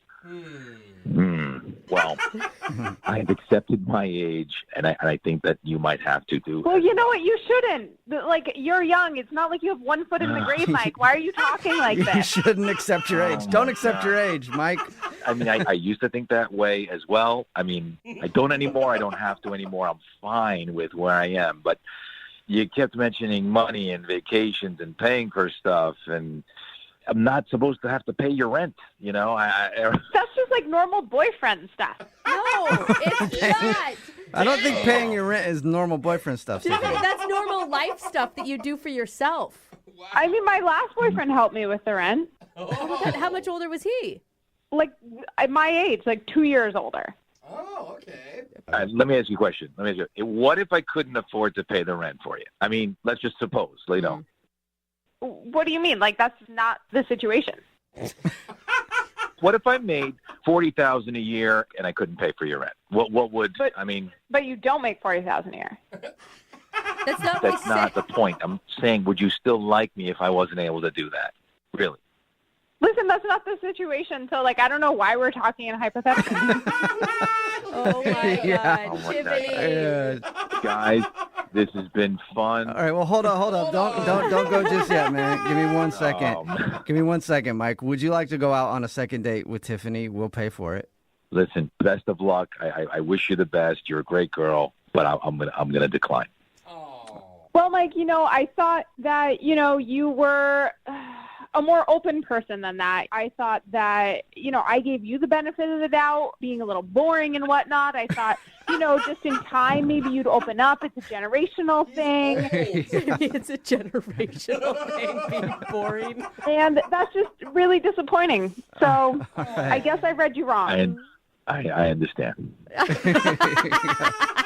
All right. Thank you, Mike. Tiffany, I'm sorry you didn't get a second date. Well, you know what? If anyone knows anyone who's quote-unquote age-appropriate and not a gamer man boy, Right. let me know. Someone more your age? Someone in their 30s? I'm not in my 30s. Brooke and Jubal in the morning. Brooke and Jubal's second date update. We got an email from one of our listeners who said he wants to apologize to us in advance for what's about to happen in today's call. Oh, no. That's not good. I don't know what he did yet, but he's on the phone with us, and his name, tell me if I'm getting this right, is it Jarm? Jarm, yeah. Wow, I feel like you need to apologize for making fun of his name already, Jeffrey. Well, I Like, just want to this make is sure it's a like- unique name. Yeah. Is it short for like Jarmangelo? What? It's actually just short for Jarmond. Okay. Jarmond. That's a Yeah. cool name. Jarmon, Yes, Jarm. Okay. Jarmon. All Okay. right, let's move past So, the name. Jarm, you Yeah. said you wanted to apologize to us in your email, so go ahead. Go ahead. What? Yeah, so I wanted to apologize in advance, but... We do not accept. Oh, Let the man talk. What are I'm you? kidding, Jarm. You're What is it? apologizing to us or to your date? I'm apologizing to you. Why? Yeah. Well, because I'm a fan of the show, and I listen to you guys. I listen to the second date updates all the time. Oh, we hate that. You're right. I mean, that's not why we do this at all. Well, so the thing is that I hear people talk about, you know, like wild and crazy things that they do on their dates, and honestly, none of that happened with me. So that's what I would like to apologize for. Oh, Jarm, dude. How dare you? You're apologizing for calling us with a boring story? We get all kinds of stories. Yeah, I would like your help, but it really was just a regular old boring date. Okay. Really? I haven't had That's one- all right, Jarm. Why don't you tell us the name of the girl that you want us to call? Her name is Lori. Okay. And where'd you meet her? We met on a dating app, All right. which I also got from the show. You guys are always talking about that's a great way to meet people. Yeah. Yep. I feel like it's already going to turn out bad if you're taking dating advice from us. But continue, Jarm. What did you and Lori do? So, well, I posted a picture, and I know cool people call it a pic, but she was the only person who matched with me. Jarm, go get down on yourself, dude. Sorry. We think you're cool, man. Yeah, you seem great. Oh, okay. Well, thank you. Thank you. You're welcome. We met at a restaurant, you know, to be safe. We had dinner. We Yes. talked, and it was over. Okay. And what were the highlights there, Jarm? We need a little bit more detail, maybe. I guess that's the problem, because I pretty much just told you the highlights. Okay. Really? So, like, the best thing that happened is that you went to dinner and talked. Well, there was one possible thrilling moment. Oh. Okay. Do tell. Well, I saw her staring at her fork, so I asked if she was okay. And she said that she just thought her fork was dirty, so I asked if I could look at the fork, and then I looked at the fork, and it was a clean fork. So it turned out it was clean. Okay. No, that did not happen. No, I'm serious. It really happened, and it was close. I mean, it was right on the line. Wow. That was a water spot. Wasn't anything else. What was her attitude like on the date? She was fine. I did try to tell her some elephant jokes to lighten the mood. Oh, can we hear Yeah. one? Try out your material on us? Oh, sure. Yeah, I can tell you one. Okay, so once some hunters were after an elephant, and the elephant didn't know what to do. Yeah. So he met his friend Ant on the road, and he told Ant this problem that he had. Yeah. And Ant said, "Don't worry, just hide behind me." You get it, because he's small. Well, the ant is small. Right. 'Cause Right. that's not going to work very No. well. Yeah. So, Jarm, did she crack up like we are? Yeah. Well, not real. I did try a few more, but I kind of gave up in the middle of my fourth one. Okay. Ooh. She didn't seem to get it. Yeah. I No, don't. you can't expect all these people that you date to get the highbrow elephant humor. I would say, like, if she's not laughing after the first one, I wouldn't go to the fourth. But But Jarm's an optimist. yeah. What was the date like at the end, Jarm?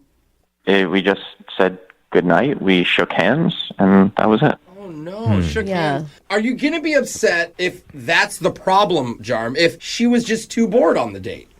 I mean, I guess I wouldn't find it that out of the ordinary for me. I mean, I'm not an exciting person. Oh, Jarm. Buddy. No, I'm not. I mean, it's not something that I struggle with. I've accepted it. I'm a pretty boring dude. Oh, man. Okay, that's fine. Okay. Jarm, we're not going to let you be boring, okay? We're going to pull through for you. Yeah, and this is pretty exciting that you're doing this. Look at you. You're on the radio. You're stepping out of your comfort zone there, Jarm. Yeah, and I've heard you guys work miracles before, and considering she's the only person I matched up with, I thought maybe you could work your magic here. We got this, Jarm. We're going to pull a miracle for you right now. We're going to play a song, come back, call Lori, and get your second date update, okay? Okay, thank you. Let me hear you be really excited about it, Jarm.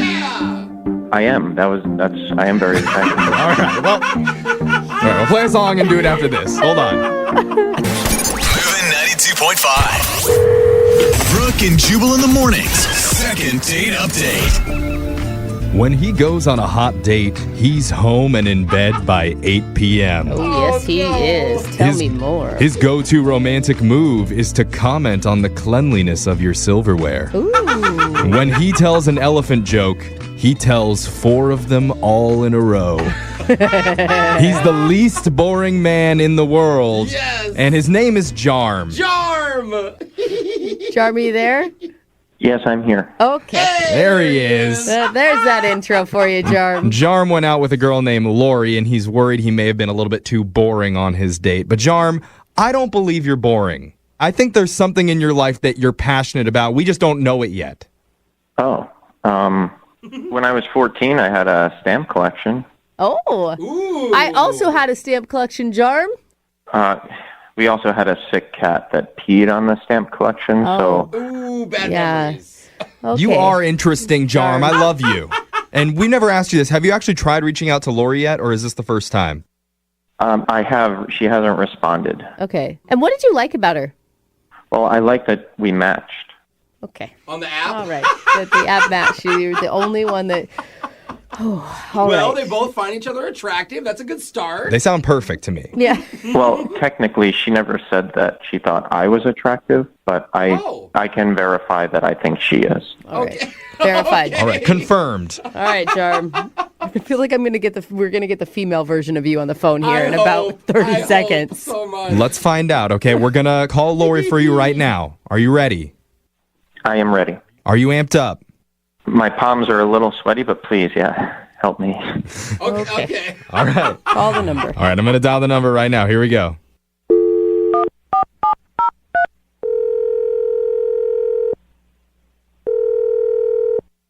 Hello, Hi, can I speak to Lori, please? this is she. Hey, Lori. How you doing? This is young Jeffrey from the radio show Brooke and Jubal in the Morning. Hi, I'm good. How are you? Oh, You sound like you listen. Well, it's so funny because I just talked about this show the other night. Oh. What complaint blog were you on this time? No, I was talking about it with a date who I'm now suspicious might be actually the one initiating this call. Dude, you're good. Really? You are good, Lori. What's the name of your date? Jarm, did he ask you guys to call me? It is Jarm. Yes, he did. So, wait, you guys were talking about us? We were, yeah. Was it a fun conversation for you? I mean, he brought it up, the show, that it's something he listens to and likes a lot. Mm-hmm. And so we were just kind of talking about it. And I've definitely heard the show before, but it sounds like he listens a lot. Okay. So is that why you're not calling him back? Because he listens to this show? And he must be a terrible person. I wouldn't either. No, not at all. Jarm told us a little bit about your date, and he really likes you, and he's caught on to the fact that you're not responding to him anymore. He wants to know the reason why. I mean, it's not that I'm not responding. I just needed a little bit of time. That means you're not responding. No, wait. That means that you had actually thought about going out with him again. Listen, the date was fun. He's really cute. He's got this kind of funny Michael Cera vibe thing going on. That's exactly his vibe. Oh my God, I could totally see that. That's a great analogy, actually. Yeah. I mean, he was worried that he was too boring for you. And it wasn't a negative thing. He knows fully, very self-aware of his boring level. I think it's funny. I like his his personality and his bluntness. It's just, I just was having some kind of trouble processing this weird thing that happened. Uh-oh. What weird thing? I mean, it's really not even a big deal. And it's not his fault. I'm worried. Okay. What did he do? I don't know if he told you guys that he was telling some jokes at the table. Oh, yeah. Yeah. Elephant jokes. Mhm. We heard the one about the ant. Yeah. I loved it. Yeah. We didn't get the other three that he told you, but we heard the ant one. Yeah, well, I didn't love them. Because they weren't very funny. Is that why? No. It's not that I don't think he's funny. It's just he couldn't have known. But I actually have some history with elephants. Your ex is an elephant? No, but my uncle was actually just on a safari last year, and there was a pretty bad accident with an elephant. Whoa. Oh, no. What Yeah. And the first elephant joke he made, I tried to kind of avoid it, not really laugh at it, and just move on from it. But he kept telling these elephant jokes. Oh my God. How would anyone know, though? Yeah, did you tell him that you had an uncle that had a run-in with an elephant? It sounds like a joke in and of itself. I mean, I know it's not because you're being honest, Lori. I know it sounds crazy, but honestly, it was really traumatic, and I'm really still not ready to talk about it. And I definitely didn't want to talk about it on a first date. And I know it sounds crazy, but my uncle was really hurt. I mean, he's still recovering. Oh, he's okay. He didn't die? No, he's okay, but it was a bad accident. You don't think about that as a possibility of happening. And it's just, I know he didn't mean to do it, but he just kept harping on it. It was like picking at an open wound, you know? Oh, no. Well, I feel like maybe Jarm should know why you were not laughing and why you were turned off by that. You never told that to him? I didn't. You're right. I just wasn't really ready to talk about it. Don't you think he has a right to know, though, that that's why? I mean, eventually, yeah. You think you just don't like him? Yeah. Everything else was fine. It's just that one thing kept happening, you know? Yeah, well, more is about to happen because Jarm is actually on the phone and he's been listening this whole time. What? Mm-hmm. Yeah, he heard, and he really wants to talk with you. Jarm? Wait, what? Hold on. This is happening right now? Yeah. He's been listening. Sorry. Oh, Lori, wow. I just want to say how sorry I am. I had no idea. Hey, Jarm. Wow. Hi. Sorry, this is I'm just a little caught off guard. I wasn't really ready for this. So, now you know. Lori, if you don't mind me asking, was it an Indian elephant or an African bush elephant? What? Why? It's not important, Jarm. It doesn't matter. I actually honestly don't even know. It's kind of besides the point, you know? Yeah. Yeah. Okay. Sorry. I was just wondering because I saw a Netflix documentary about anyway, it said that African bush elephants are much more aggressive. So I was just curious. And his jokes were definitely only about Indian elephants, so he meant no harm. Okay, Jarm, you should. Just like an Indian elephant wouldn't mean harm. You need to be focusing, Jarm, on her and her feelings right now. She had a traumatic experience with elephants. Maybe try changing the subject, Jarm. Yeah, again, Lori, I'm really sorry. And I Thank you. Can I just ask, was it a kick or a trampoline? No, Jarm. Stop, trying to figure out about the elephant attack. Charm, it really doesn't matter what kind of elephant was or how the accident happened. I really don't want to keep rehashing this. Yeah, Jarm, this isn't like Elephant CSI. We don't need to get to the bottom of this case. We're trying to get back to the date. Okay. Yeah, and maybe, Jarm, you should concentrate on the fact that she actually really liked you. Yeah. That's rad, man. Good for you. Your one match is a success. Maybe say something nice to Lori about how you felt about her. Good job, Jeffrey. Lori, I think you are beautiful. Oh, Okay. Charm. What else? And I really enjoyed talking with you. And again, if elephants are... No. Get off the elephants. Don't even- Go with something else. Try something else. Wait, there's literally like an elephant in the room, and it's like, it really means it this time. What I was going to say is if elephants are a problem, we don't have to ever talk about elephants again. Okay, that's insinuated, Yeah, right? I think that's for the best. Yeah, that would be great. I'm just not yet, It's still really, really fresh. Yeah. Yeah, I totally understand that, and I wouldn't want you to feel uncomfortable. Okay. Do you believe him, Lori? I mean, do you think you could trust a guy like Jarm? I mean, I really would like to. I mean, I would be interested in seeing him again and talking to him again, but we have to agree that we've got to take it easy on the elephant-specific talk for a while. Right. In the meantime, if you wouldn't mind letting me know if anyone in your family had any sort of traumatic experience with zebras, because I do know a lot about that species. That is a good question, Jarm. Ask her for Yeah. your joke. Yep. Zebras are safe, Jarm. Zebras are safe. All right. Oh, man, watch out. Okay, well, I'm sensing some positivity here. So, with that in mind, we would like to offer to send you and Jarm out on a date, and we'll pay for it. Jarm will not make any elephant jokes. I can't wait to hear the zebra jokes. Ooh, So that's a yes? Is that a I yes? didn't say that I know zebra jokes. I just said that I know a lot about the species, but so I'll have to look up some zebra jokes, but I'm prepared. Okay, well, there you go. He can give you a PowerPoint presentation on the origins of zebras and then throw in a joke. Would you like to sign up for that? We'll pay for it. Sign me up. I can't wait to see the PowerPoint presentation. Oh, my God, it's a date. I don't know why I'm so shocked. I'm sorry, Jarm. I don't mean to be so shocked, but holy hell. Let's do it. No, I'm thrilled. Hooray. We're thrilled for you, Jarm. Hooray. Congratulations. Brooke and Jubal's second date update. Bowling alleys are a great way to go on a date. I often find myself hanging around bowling alleys all the time just to help women on their form. What? Yeah, help That's correct not why them. you- I might not even know them. I just come from behind them and just go, hey, you throw the ball like this, sweetie. Sure.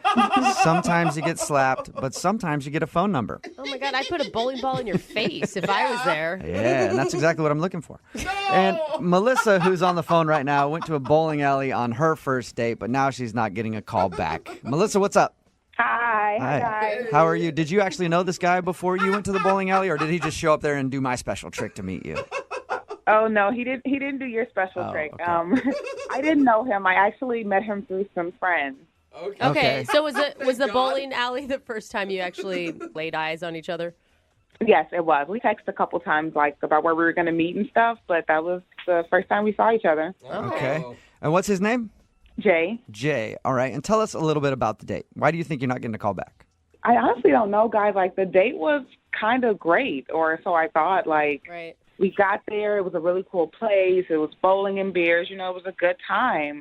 We were cheering each other on. We were bowling. I'm not that good at bowling, but neither was he. We were both kind of mediocre, but it was fun. Okay. Okay, so he wasn't like some extreme bowling enthusiast that would put you down or not date you because you got a couple gutter balls. No, he was not, because he was not doing that great a job himself. Okay. So, And can you remember a moment where you're like, oh, this is really going well? Well, the whole date was going really well, but I do remember a moment where I was like, okay, I hope I didn't like screw this up. Like it just kind of got a little weird. It got kind of out of hand. So the opposite of what I asked. Weird at a bowling alley can never be good.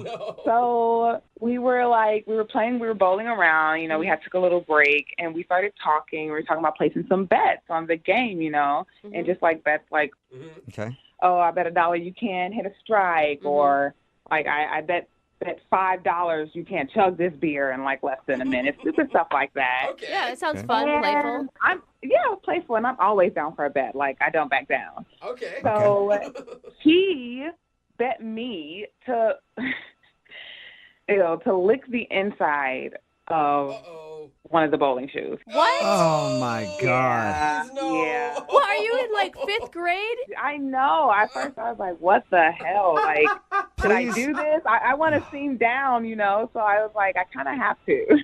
No, please tell me you didn't actually do that.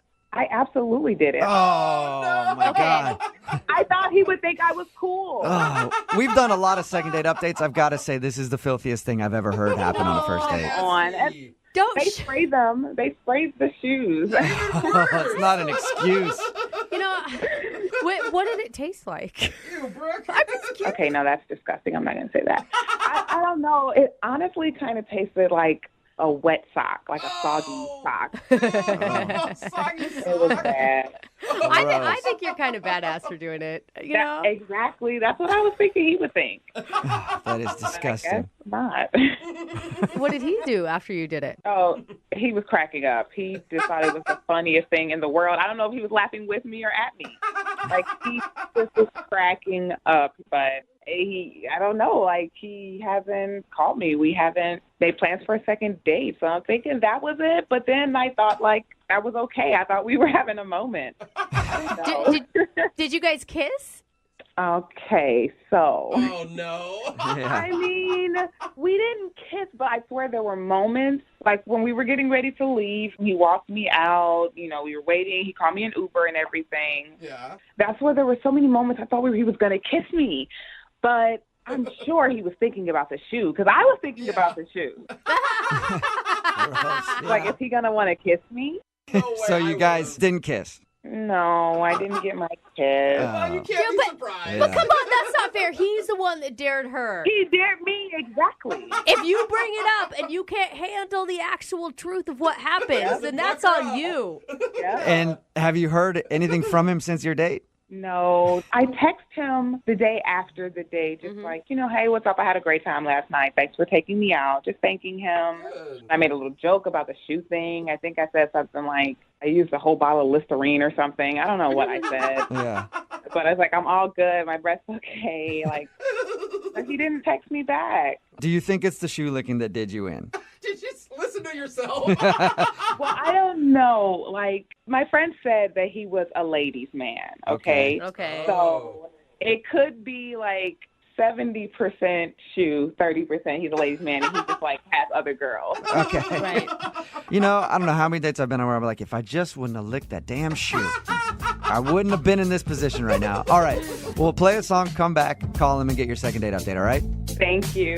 All right, hang on. Moving 92.5. Brooke and Jubal in the mornings. Second date update. If you're just tuning in for the second date update, Melissa the shoe licker is on the phone with us. Oh, my God. Melissa went out on a date with a guy named Jay. They went bowling. They had a fun time. And at some point, they were making bets with each other. And he bet her to lick a bowling shoe. The inside. The inside of a bowling shoe. Even worse. And she did it. And like I said earlier, this makes today's second date update the most disgusting in the history of second date updates. And we've heard a lot of really bad things. Yeah. So she licked the inside of the bowling shoe, and she thinks that that's the reason she's not getting a call back. Maybe it grossed him out too much, although he did bet her to do it. Yeah. She hasn't heard from him in a couple of weeks, so we're about to get him on the phone and find out if that is the reason he's not calling her back. Melissa, you got the shoe out of your mouth. You ready to do this? Yes, it's out of my mouth, and I'm ready. Okay. And I think if that's the reason he's not calling you back, it's so unfair because guys always say, I want a guy's girl. And then you give them a guy's girl, and then they decide they don't want They're that. like, gross, bro. Yeah. I wouldn't even hang out with one of my dude friends if he did this. That's nasty. All right. Here we go. I'm going to call him right now. Okay. All right, here we go.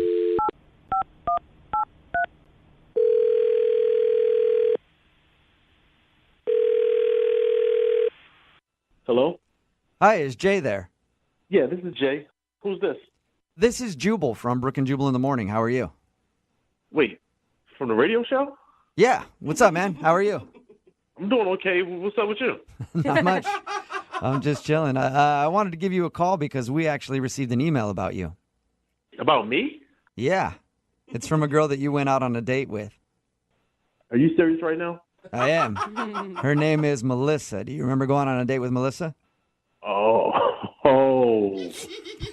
Yeah, I do. All right. I figure she'd probably be easy to remember because she licked a bowling shoe while you guys were out. She told you that? Yes, she did. We actually talked to her about your date, and she's confused because she's been trying to get a hold of you for a second date, but you're not calling her back. Oh, yo, I can't believe she told you about the shoe. Yeah, she did. I can't believe she admitted to doing that either, man. That was crazy. I would have told nobody that. You're the one that dared her to lick the shoe. You've got to take some responsibility. Yeah, but I didn't tell her to go tell anybody about it. Yeah, that's like something you take to your grave, right? I almost accidentally licked inside the hole of a bowling ball. I was scared she might actually do it. Yeah, dude. I think you stopped at the appropriate time, or maybe actually I think it went too far. But yeah, that was up in the ante, but we stopped right there. Wow. So what's the reason you're not calling her back? Do you not want to see her again? Let's just put it like this: I date my fair share of ladies, and certain things are red flags, and I can tell pretty easily when I can and can't trust somebody. Okay. Wait, so you're saying you don't think you can trust her? Nah, I couldn't trust her any farther I could throw her. Why do you say that? Because of what happened at the bowling alley. You can't trust her because she licked the shoe? I would think, hey, if I dare somebody to lick a shoe and they did it, they would have all my trust. You know what? She got points for that. She was doing good up until this other moment that happened and made me change my entire perspective on her. What happened? All right, so we would close it out. We were about to get out of there. Uh-huh. And she ran to the bathroom real quick. Okay. And I said, okay, cool. I'm going to go ahead and take your shoes and check them back in with the front desk. So as I'm dropping the shoes off, the cashier guy leans into it and said, hey, that's your girlfriend or whatever. I'm like, nah, not yet. Just kind of joking with him. Mm-hmm. And he was like, well, she might be dodging a bullet, man. So what are you talking about? Whoa. So he then tells me he was watching us bowl the whole time. Creepy. And while I was setting up my shot, he saw her pick up my phone and actually started going through my phone. What? No. Exactly. How could he tell that was your phone from all the way back at the bowling desk? No, he said he saw her do it 5 or 6 times, but only did it while my back was turned. Oh, what? Really? Dang, that is sketchy. And you didn't think to ask her about it or anything? It was the first date. Now, if it was a girlfriend, cool. We can have it out right then and there. But the first date, and you're already going through my phone? Yeah. Nah. Mm-mm. So you believe this dude that you don't know who said she was going through your phone? Yeah, hell yeah. If anything, he was looking out for me. Yeah. It's the unwritten rule. Guys look out for guys. He helped me dodge a bullet. Wow. Okay. She just seemed she seemed really cool when we talked to her. You don't think that there could be another explanation, like she accidentally picked up your phone instead of hers? 5 or 6 times? Only when my back is turned? Nah.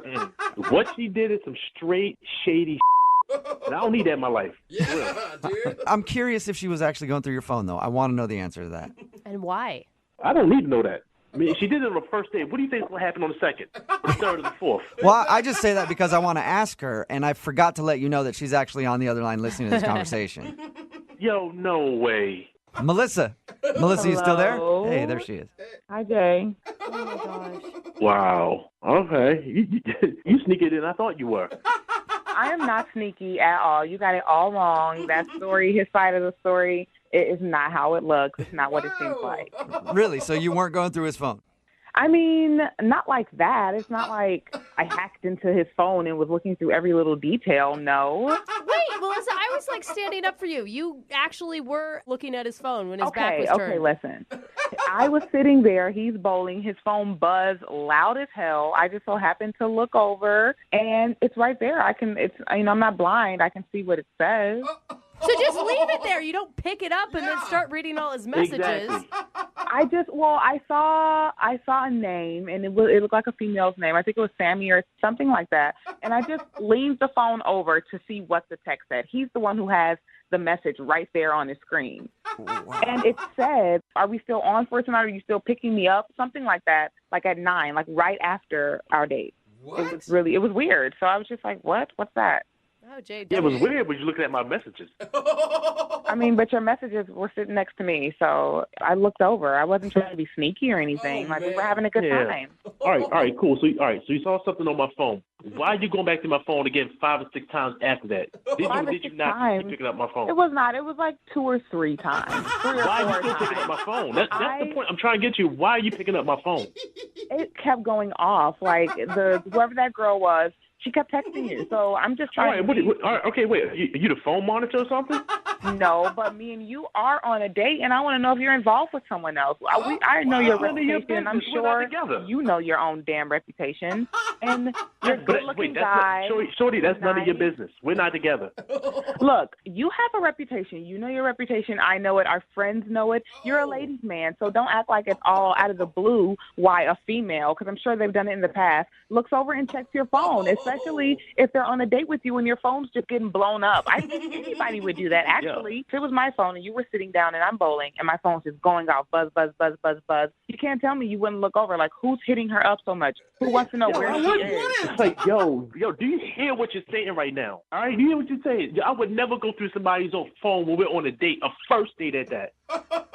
Well, that's you. I want to know who I'm dating. Don't rationalize your craziness and try to tell me what I'm going to do on a date. I'm not trying to rationalize it. I think any sane person would do what I did, and I'm not like mad that I did it. I don't feel bad for doing it. I wanted to know who you were, what was going on with you, and if I saw something suspicious, then I'm going to look into it. I don't really blame her. I mean, she's just trying to look out for herself a little bit. His phone was Come on, you can't off, defend like that. buzz, buzz, buzz, buzz, buzz. I'm like, But you did have looking for you. You had 2 dates planned in the same night, Jay. I mean, you kind of had a point. All right, wait. All right, look, we about to like just squash all that nonsense. Let me tell you this right here. The name that came up, Sammy, that's a dude. It's not a chick. It's a dude. That's a dude. Sammy, You're really? tripping, man. No, guys. Sammy in his phone, it was spelled Sammi.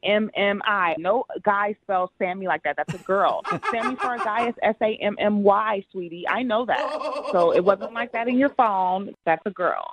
Okay, so all right. So now there's rules of how I have to spell my boy's name in my phone.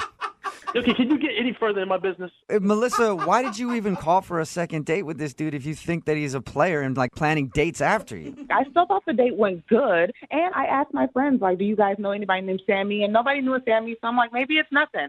Yeah, but I didn't know that he knew that I looked. So I thought maybe we could have a second date. I just got caught, gosh. All right, well, Jay, I have to ask this question. Maybe I don't know the answer. I don't know what's right and wrong anymore. Jay, would you like to go on a second date with Melissa? We will pay for it. Dude, really?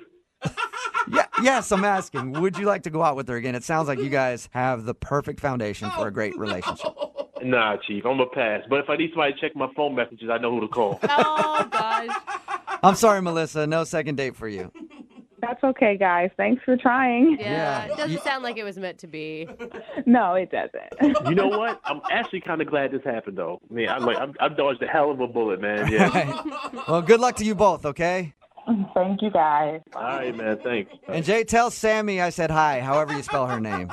It's a dude, not a girl. Brooke and Jubal in the morning. 78592 says that girl has no concept of personal space. How are you going to check somebody's phone the first time you meet them? Yeah. And then another text message that says, I would do what she did. I believe this guy is a liar. It's very split on the text message board about the second date update right now. If you missed it, Vanessa wanted to call a guy named Jay. They went out bowling and they had fun, whatever. There was an interesting moment where she licked a shoe, but that's not like the main focus here. The focus is on their first date, a dude told him that he saw her checking his phone repeatedly every time he would bowl. Yeah. Repeatedly. And then we got her on the phone. She didn't deny it. Yeah. She was checking his phone during the first date, and he ended up getting a text message from somebody named Sammy making plans to meet up later. She was thinking that's a girl, and they had plans later. Mm-hmm. She still wanted to call him for a second date, which is interesting. But anyway, she was like defending the fact that she should be able to check his phone even on a first date. And people on the text board are doing the same thing. You're telling me if you were sitting down at the seat and the phone buzzed and it was facing up and you're on a date with a girl and it's from some dude named like Dan, and Dan says, hey, I'll pick you up at 9 tonight. I would. You wouldn't look down and then be like, No, what I would is just be going like, hey, your on? phone went off. It's probably a dude, huh? Ha ha. Make a joke about it. See what she Yeah, says. I'd look at it, and then I wouldn't check the phone. I'd continue the date. I'd let her do her thing, and then later on, I'd be like, hey, let me ask you a question. Are you also dating somebody named Dan? I don't know. Why would I be rational like that? But people are texting in at 78592 saying it's completely acceptable to check somebody's phone anytime, even if it's a first date. Do you agree? Text us 78592. Remember, if you want to do a second date update, all you have to do is email the show, and we will call the person who didn't call you back. Brooke and Jubal's second date update. The girl on the phone for the second date update today is wondering why she's not getting a call back after she was wined and dined. Ooh, get it, girl. Apparently, the guy that's not calling her back took her out for a beautiful evening in very elite company, 4-star cuisine, Nice. and an eclectic selection of beverages such as Coors Light and probably some more Coors Light. What? Rebecca is on the phone, and Rebecca went bowling with the guy that she wants to call today. That's a fun Went out for a date. lovely evening of bowling. Hey, Rebecca. How is it living the high-class lifestyle that you live? Yeah, well, I was wondering about the date beforehand, but it turned out not to be that bad, actually. So tell us a little bit about the guy that you want to call today. Where'd you meet him? Well, we met online. Mm-hmm. Yep. Was it a dating website that you guys met on? Or was it... Yeah, dating website.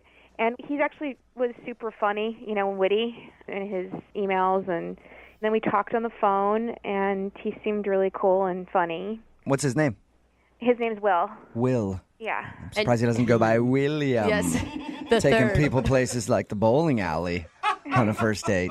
That's a fun date. Weren't you excited about a bowling alley? No. Oh, okay. I would have been. No, I don't know. It seemed kind of low rent, like. But I've been taken out to a sushi dinner and had a horrible date, so it's not. I'm aware that it could be a great thing. Yeah, it all kind of depends on the company that you're with. You know what I mean? Yeah. So did you have fun while you were bowling? As it turned out, I got there and he looked like his picture Awesome. online. Always cool. Yeah, which was unbelievable actually, and he's kind of hot, so that was great. And then we had a couple drinks, Coors. I don't know how you knew that. Just a good guess. I've been in a bowling alley or two in my day. Were you guys clicking? I thought so. I mean, it's at that awkward first date thing a little bit. Oh my God, now this person that I knew on the internet is a real person in front of me. So it was a little bit awkward, but then we had the drinks and it was less awkward. How'd you do at bowling? Well, I don't bowl, so terribly. Did you actually bowl at least? Yeah. Okay. So we bowled, and he's really good at bowling, which was kind of hot just to see that. He had perfect form, I've never heard anyone say it was kind of hot to see someone with perfect form bowling. Oh, dude, those professional bowlers get so many groupies. Yeah, it sounds like It's it. crazy. Well, someone doing something well. Okay. That's cool. He's capable. Was there any awkward moments that really stuck out to you? Well, looking back at it now, I guess I could have come across as a little high maintenance. High maintenance in a bowling alley. So, was your glass dirty and you asked to have it cleaned? No, thank God for that, because that would have been gross. But no, the shoes. Yeah. Yeah, of course. That you rent at the bowling alley? Well, 1 million people have been in those shoes with fungus and everything else. So I brought tennis shoes with me, and I didn't want to use those shoes. Did you make a huge deal out of it? Because I wouldn't think that would be a deal breaker unless you threw a fit over using the Oh shoes. no, I didn't. I just said, hey, I brought my own shoes. I'm not going to use the bowling shoes. And then, of course, they try to make you do it, Yeah. Did they force you to wear the bowling shoes since you didn't? No, but they tried. Yeah, sometimes they try. Yeah. And so you argued with them to use your own shoes, and you think the guy's probably like, oh, man. Maybe. Yeah, I did it in, the sweetest way possible. But, it's obviously, there's a little bit of a scene involved if you're doing that. So. At least you didn't, throw the shoes down the bowling aisle I'm not wearing these. Well, and then, then so many people put their fingers in those bowling balls. Oh, bowling balls are disgusting. I'll agree with you on Oh that. my gosh, you guys, it's not that big of a deal. Oh. No one has ever died from bowling balls. I okay? put my No hand in a one's- bowling ball once and there was a Band-Aid in there. It was disgusting. So I feel you on that one. Free Band-Aid, bro. I guess you're right. Somebody's Band-Aid.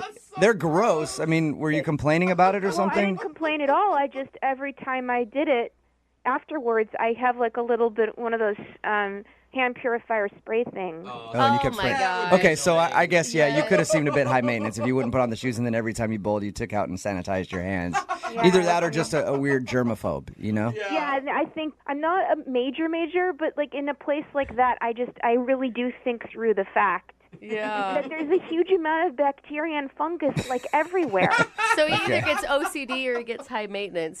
Yeah. You didn't make any comments about the place smelling poor or anything? No. Okay. And it did smell a little bit bad, but I said nothing. Okay, good. I'm glad you kept that to yourself. How did everything end with you guys? Well, we hugged, and And then you sanitized your body right after? I didn't want to, which is a good sign.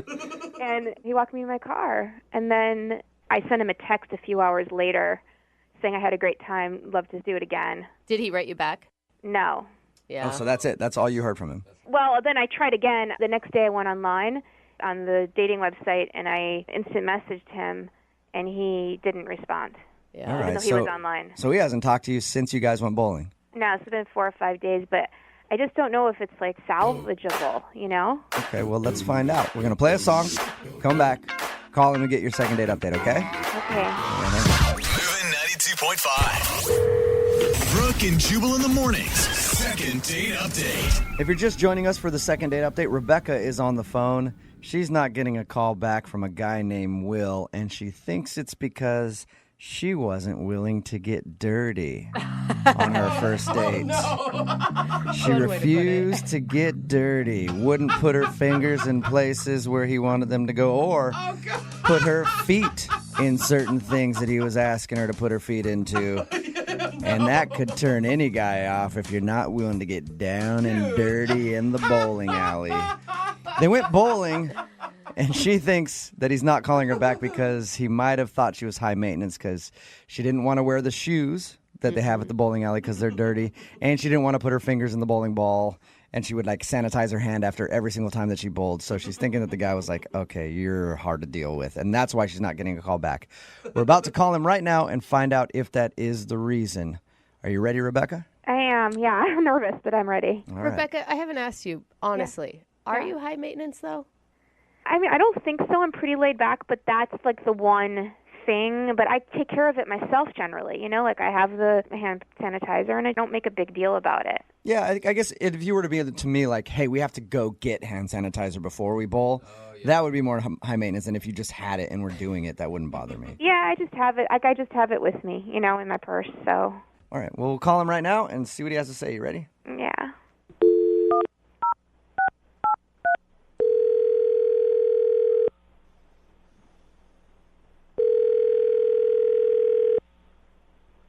Hello? Hey, can I speak to Will, please? Yeah, this is Will. Hey, Will, how are you? This is Jubal from Brooke and Jubal in the morning. It's a morning radio program. Sounds like he's number one fan.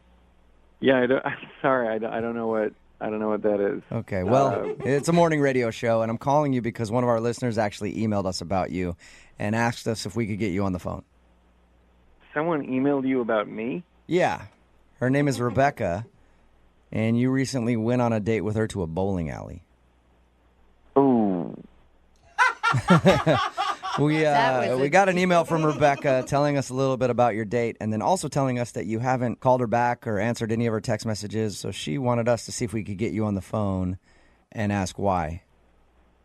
Okay. Do you mind taking a second just to give us a little bit of information on your date and tell us why? I don't know if I want to do that.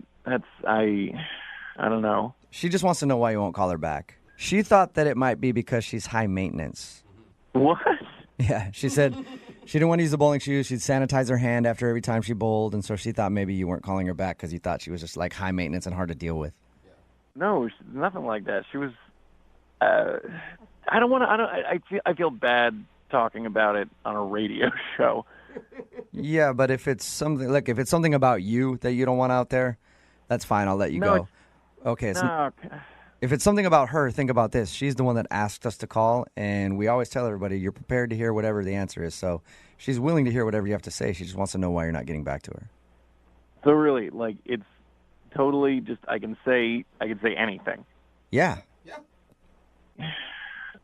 She's really nice, and like she's very pretty. So she's pretty and nice, Oh, and you sounds had a fun awful. time.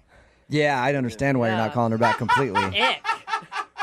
Well, all right. I mean, How am I supposed to go back to her and tell her, hey, he's not calling you back because you're pretty and nice and he had a good time? Can you okay. Well, I'm not sure how to say this delicately. I guess her boobs were just weird. Like, explain weird? what do you mean weird? I don't know how to say this. You know that saying, more than a mouthful is a waste of space? Yeah. Yes. That's kind of how I feel about her boobs. Her boobs are too big. Yeah, they're too big. They're too big for me. You're not. This may calling be her the back? first. You know how many people are going to be like, what is wrong with this guy? She was cool, fun to hang out with, and she has a huge pair of boobs, and that's why you don't want to go out with her? It's my personal thing. I don't know. Like, they were just too big for me. Are they are they fake, and that's what maybe turns you off? I don't know if they were fake. I didn't ask. Didn't seem polite to ask. They were just kind of like daunting to look at. That's all. Oh my God. Like you were scared of her chest. I wasn't like scared of them. I mean, we were out bowling, and they're just too big. They're just bouncing around. I mean, it's just. Are you scared you're gonna get smothered by him or something? No. It's just the personal thing. I like it, like Goldilocks. Like I like it not too big, not too small. I just like it just right. I would use a young fictional character. Okay. That's how you feel. That's how you feel. It's just kind of awkward for me to go, hey, he liked you a lot, thought you were really fun, but you just have way too much to offer in the boob department. You asked me to tell you. I did. You said that I should say. You told me I should tell you what it is. You and did. That's what it is. Their boobs are just enormous. Okay. I appreciate your honesty, man. And now I feel like I should be honest with you. She's actually on the other line listening and heard everything that you just said. What? Hi, Will. I've never heard a man. I don't even know what to say. Listen, there's nothing wrong with you. Okay, you're fine. You're great. Yeah, right. So I just want to clarify that they are real. Okay, that's great. Fine. And a 34 double D. Nice. That's not that big. Double D is not that big, Will. Look, I mean, I'm guessing I'm just like more of a C guy. I don't know. I'm sorry. It's not. It's me. It's just a personal preference. And, maybe like, okay, maybe you wouldn't be into like dating a shorter guy, Okay. Like maybe that's your thing. It's a good way to put it. Actually, if they have a good personality, then their looks become beautiful to me. But clearly you are shallow. I agree with you. That's not yes, shallow. whatever, he's reducing her to the size of her breasts. He said she's pretty, she's everything that he's looking for, except for her boobs are a little too big. But most dudes would do the opposite. That's right? true. It doesn't matter which way you go. It's the same thing. Everybody has a preference on stuff like this. And you know what? There's totally guys out there who are into that. And, like, that's fine. That's great. It's just not me. What I don't get is like that you said you felt daunted. Are you, daunted? Are you a little boy? Like, No, I'm a normal-sized person who just was a little daunted by your extra-sized boobs. That's all. I don't know if you're normal-sized or not because I didn't get to see. I'm guessing not. I'm you really didn't sorry. even touch them. No, I didn't. I'm not going to touch them on a first date. Yeah, besides, it sounds like boobs are kind of icky to him anyway. I don't know. I mean, are you gay? I don't. There's nothing wrong with that. But seriously, are you gay and trying to date women, like, so that you can? No, I've dated women with very sizable breasts. Yours were just too big for me. That's all. I'm sorry. Rebecca, I'm going to go out on a limb here and say this is the first time you've ever heard this from someone you've gone on a date with. Well, absolutely. And I would even say that I had an ex-boyfriend who told me I had magic breasts. So, I like and that I'm not word. even kidding right now. That's what he used to call them. Look, I don't know what to say to you. I mean, look, I don't know if this is weird, but I mean, I have a cousin who's recently divorced. He's super good looking and a really good guy. If you're into it, I could, I don't know, hook the two of you up. You're All right, this is a perfect time for me to ask then. Rebecca, would you like to go on a second date with Will's cousin? Because it doesn't sound like Will wants to go out with you, but I will pay for a second date with your... I want to look at anyone who might look like this man. That is so No, strange. you've got this completely wrong. He's super into big boobs. He would be really into you. I think you two would get along. How about it, Rebecca? I'll hook you up with Will's Sounds like cousin. he's just as shallow as you are. Yeah, exactly, Rebecca. The whole family. You know what the unbelievable thing is? Like how much I liked you and I felt connected to you. If we'd gone on that second date, you would have been really happy because I would have on you. And that people have also called magic. Oh my God! Will, you sure you don't want to go out with her again, Will? I love her. I mean, well, I mean, after she said that, now I don't. Maybe. No, Will. You lost your chance, and I want you to think about that. You sit down and you think about the fact that you missed out on a... Brooke and Jubal in the morning. Brooke and Jubal's second date update. You know, after doing these second date updates for so long, I've realized that I've been dating the wrong way my whole life. Really? Okay. Yeah, because we do get quite a few submissions, not a ton, but enough to where I realize that I've never been on a first date that has ended in the emergency room. And we get quite a few first dates that have ended in the emergency room, like today's. That shouldn't be a goal. I don't know.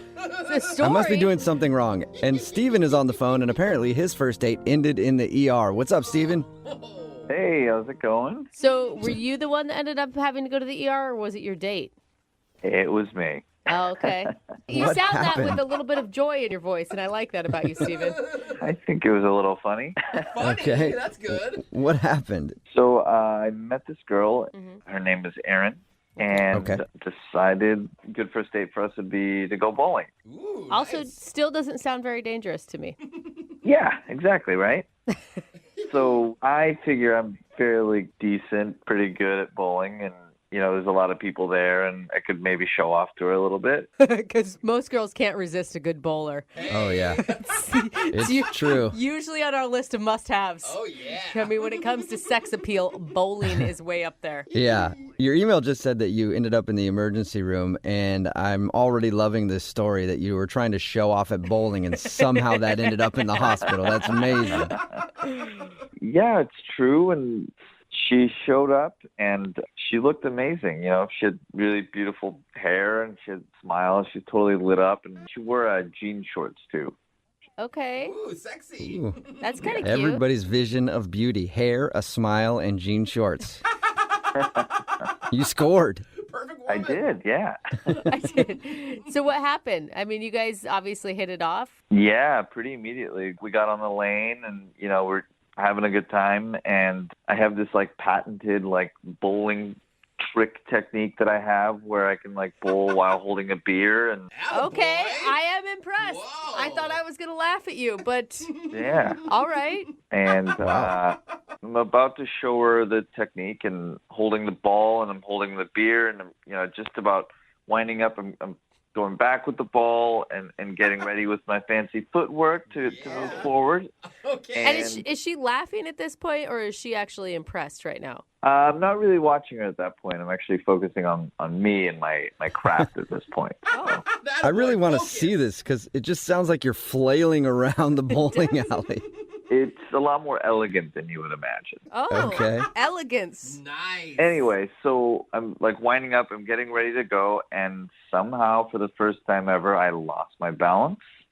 And I kind of fell backwards over the, you know, that like machine that's like separates the two lanes where the ball Yeah. comes back like the ball return. Oh, yeah. I fell backwards over that and Whoa! the ball went one way and I went the other, and the glass bottle in my hand shattered, actually in my hand, and it cut my hand pretty bad.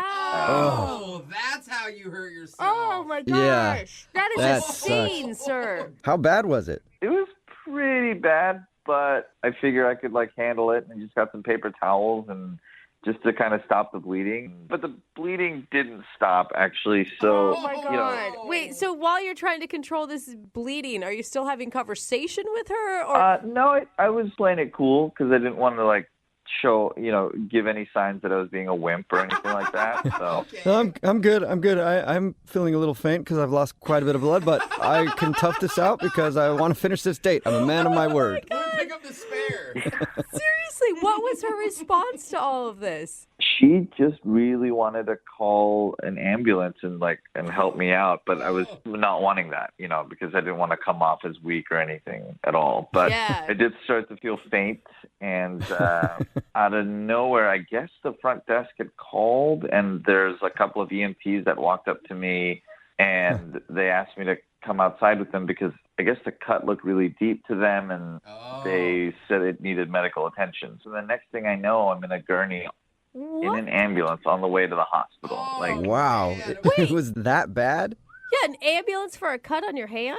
It was really deep, and I guess I'd lost a lot of blood, so they wanted to take me just as a precaution. So, wait, is that the end of your date? Is that how your date ended? Is you getting wheeled off on a gurney? No, she actually ended up coming with me, and she sat in the ambulance with me, and it was really amazing of her to do that. And Well, that's kind of a bonding moment, I guess. Cute, kind of. yeah, I tried to hold her hand, but I guess my hand was cut. Yeah, bad idea. Most Yeah. women don't like holding bloody hands. It's a lesson that I've learned, too, the hard way. So how did it finally end, then?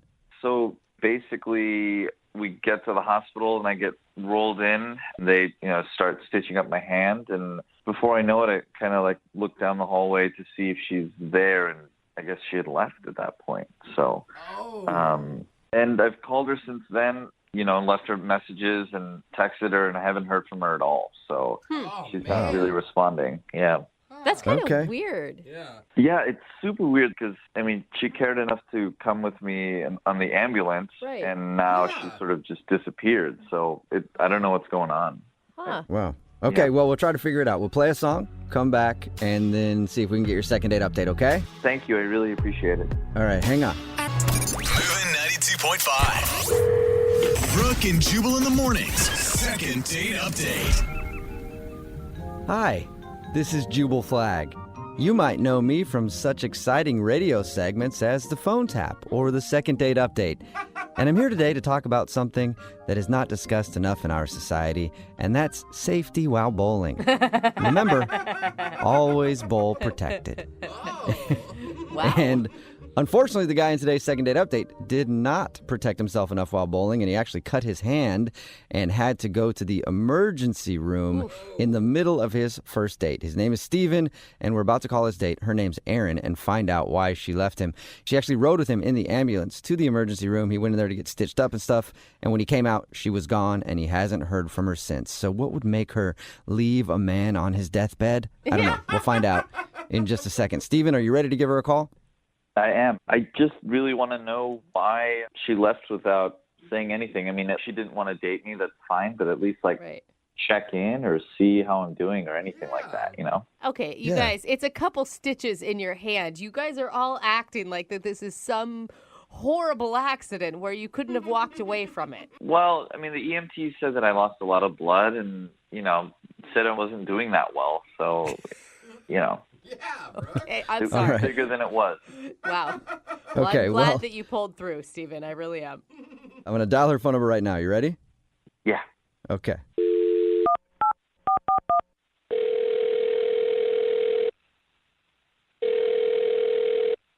Hello, Hi, can I speak to Erin, please? this is Erin. Hey, Erin, how are you? This is Jubal from Brooke and Jubal in the morning. Hi, do I know you? I hope so, but maybe not. Brooke and Jubal in the morning is a radio show. My name is Jubal. Brooke is also here, Hi, Erin. and Jose is over there. Hello. So there's three of us on the phone right now. So why are you calling? I'm calling because we actually got an email about you from one of our listeners. Why would somebody email you about me? Well, because we do a segment on our show. It's called the Second Date Update. And you recently went out with a dude named Steven. Oh, Steven emailed you. Yes, Steven emailed us, and I'm sure you remember going on his date because it ended with him in the emergency room. Yeah, I remember, but I'm surprised that he even remembers me. Why? Of course he remembers you. You made a big impression on him. Yeah, I doubt it. Well, you doubt that you made an impression on him? I mean, I don't know how many dates this guy could go on and then cut his hand while bowling and then have to go to the emergency room and have his date come along with him. I'm sure he probably remembered that. Well, did you guys talk to him about it?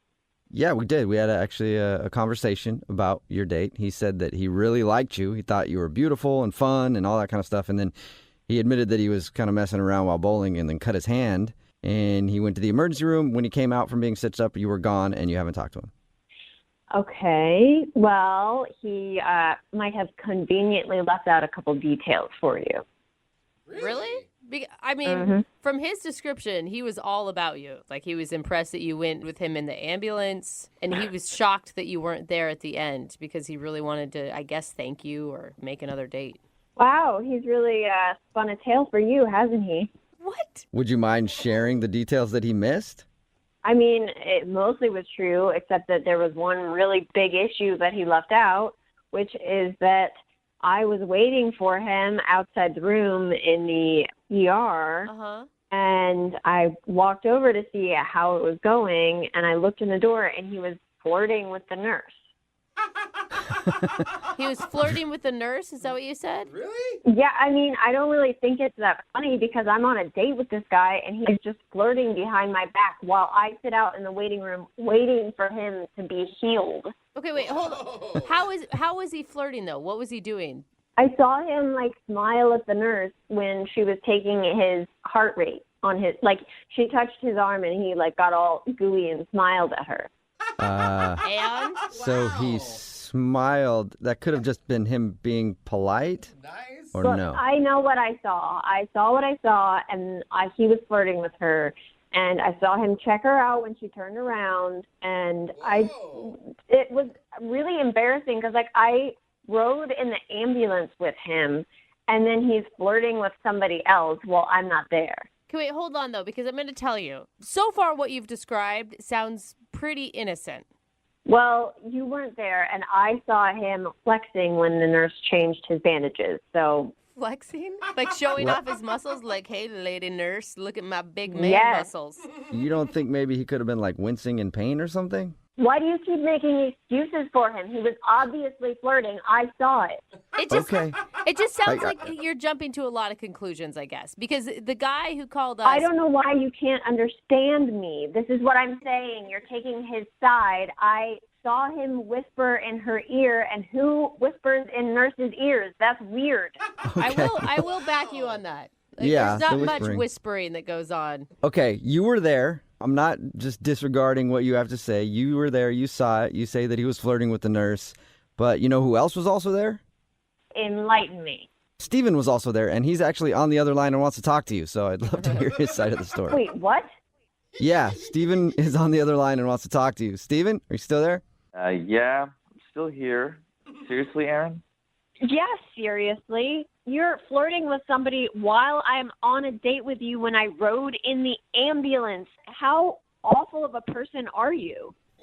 I don't think you understand what actually happened. I mean, she was being really nice, so I was smiling back. And regarding the flexing, I wasn't actually flexing at all. That sounds totally crazy on your end. So, Well, then explain the whispering in the nurse's ear thing, because that's weird, and I don't know why you would need to be doing that, like asking for extra Jell-O or something like that. I think you're being super off base. I wasn't whispering into anyone's ear. Are you paranoid on all of your dates? Is that just Oh what my happened? God. You come on this show and you turn everybody on your side and then make me look like I'm a crazy person when I was there and I saw the type of person that you are. clearly these suspicions are coming from somewhere, and you should probably keep it in your pants when you're on a date with somebody else. Whoa. You keep it in your pants next time a nurse is trying to stitch you up, man. This is ridiculous. She was helping me out, so I can't even be nice to her and smile at her. I mean, it's completely crazy what you're saying. I know what I saw. You checked out her butt when she walked away. Don't lie to me. Admit that you did it. Fine, one time, but it's not that big of a deal. Like, I mean, come on, Aaron, cut him a little slack. If you had a hot male nurse, you're telling me that you wouldn't check out his rear end when he walked away? Not when I'm on a date with somebody else. That's disrespectful, and I would never be like that. Okay, so you have more self-control than most people. He obviously liked you a lot. Why are you being so insecure? I am not being insecure. If you had been there, you would have seen the way that he was looking at her. I'm surprised he didn't deep the doctor in front of me, honestly. Whoa. Nice. Dang, Aaron! That would have been amazing to see, Steven. I don't know what to say anymore. She's jumping to conclusions and she's being way out of bounds. Okay, well, you're clearly a snake in the grass, and I see you coming. So don't even ever interact with me again. Oh, a snake in the grass. Good one.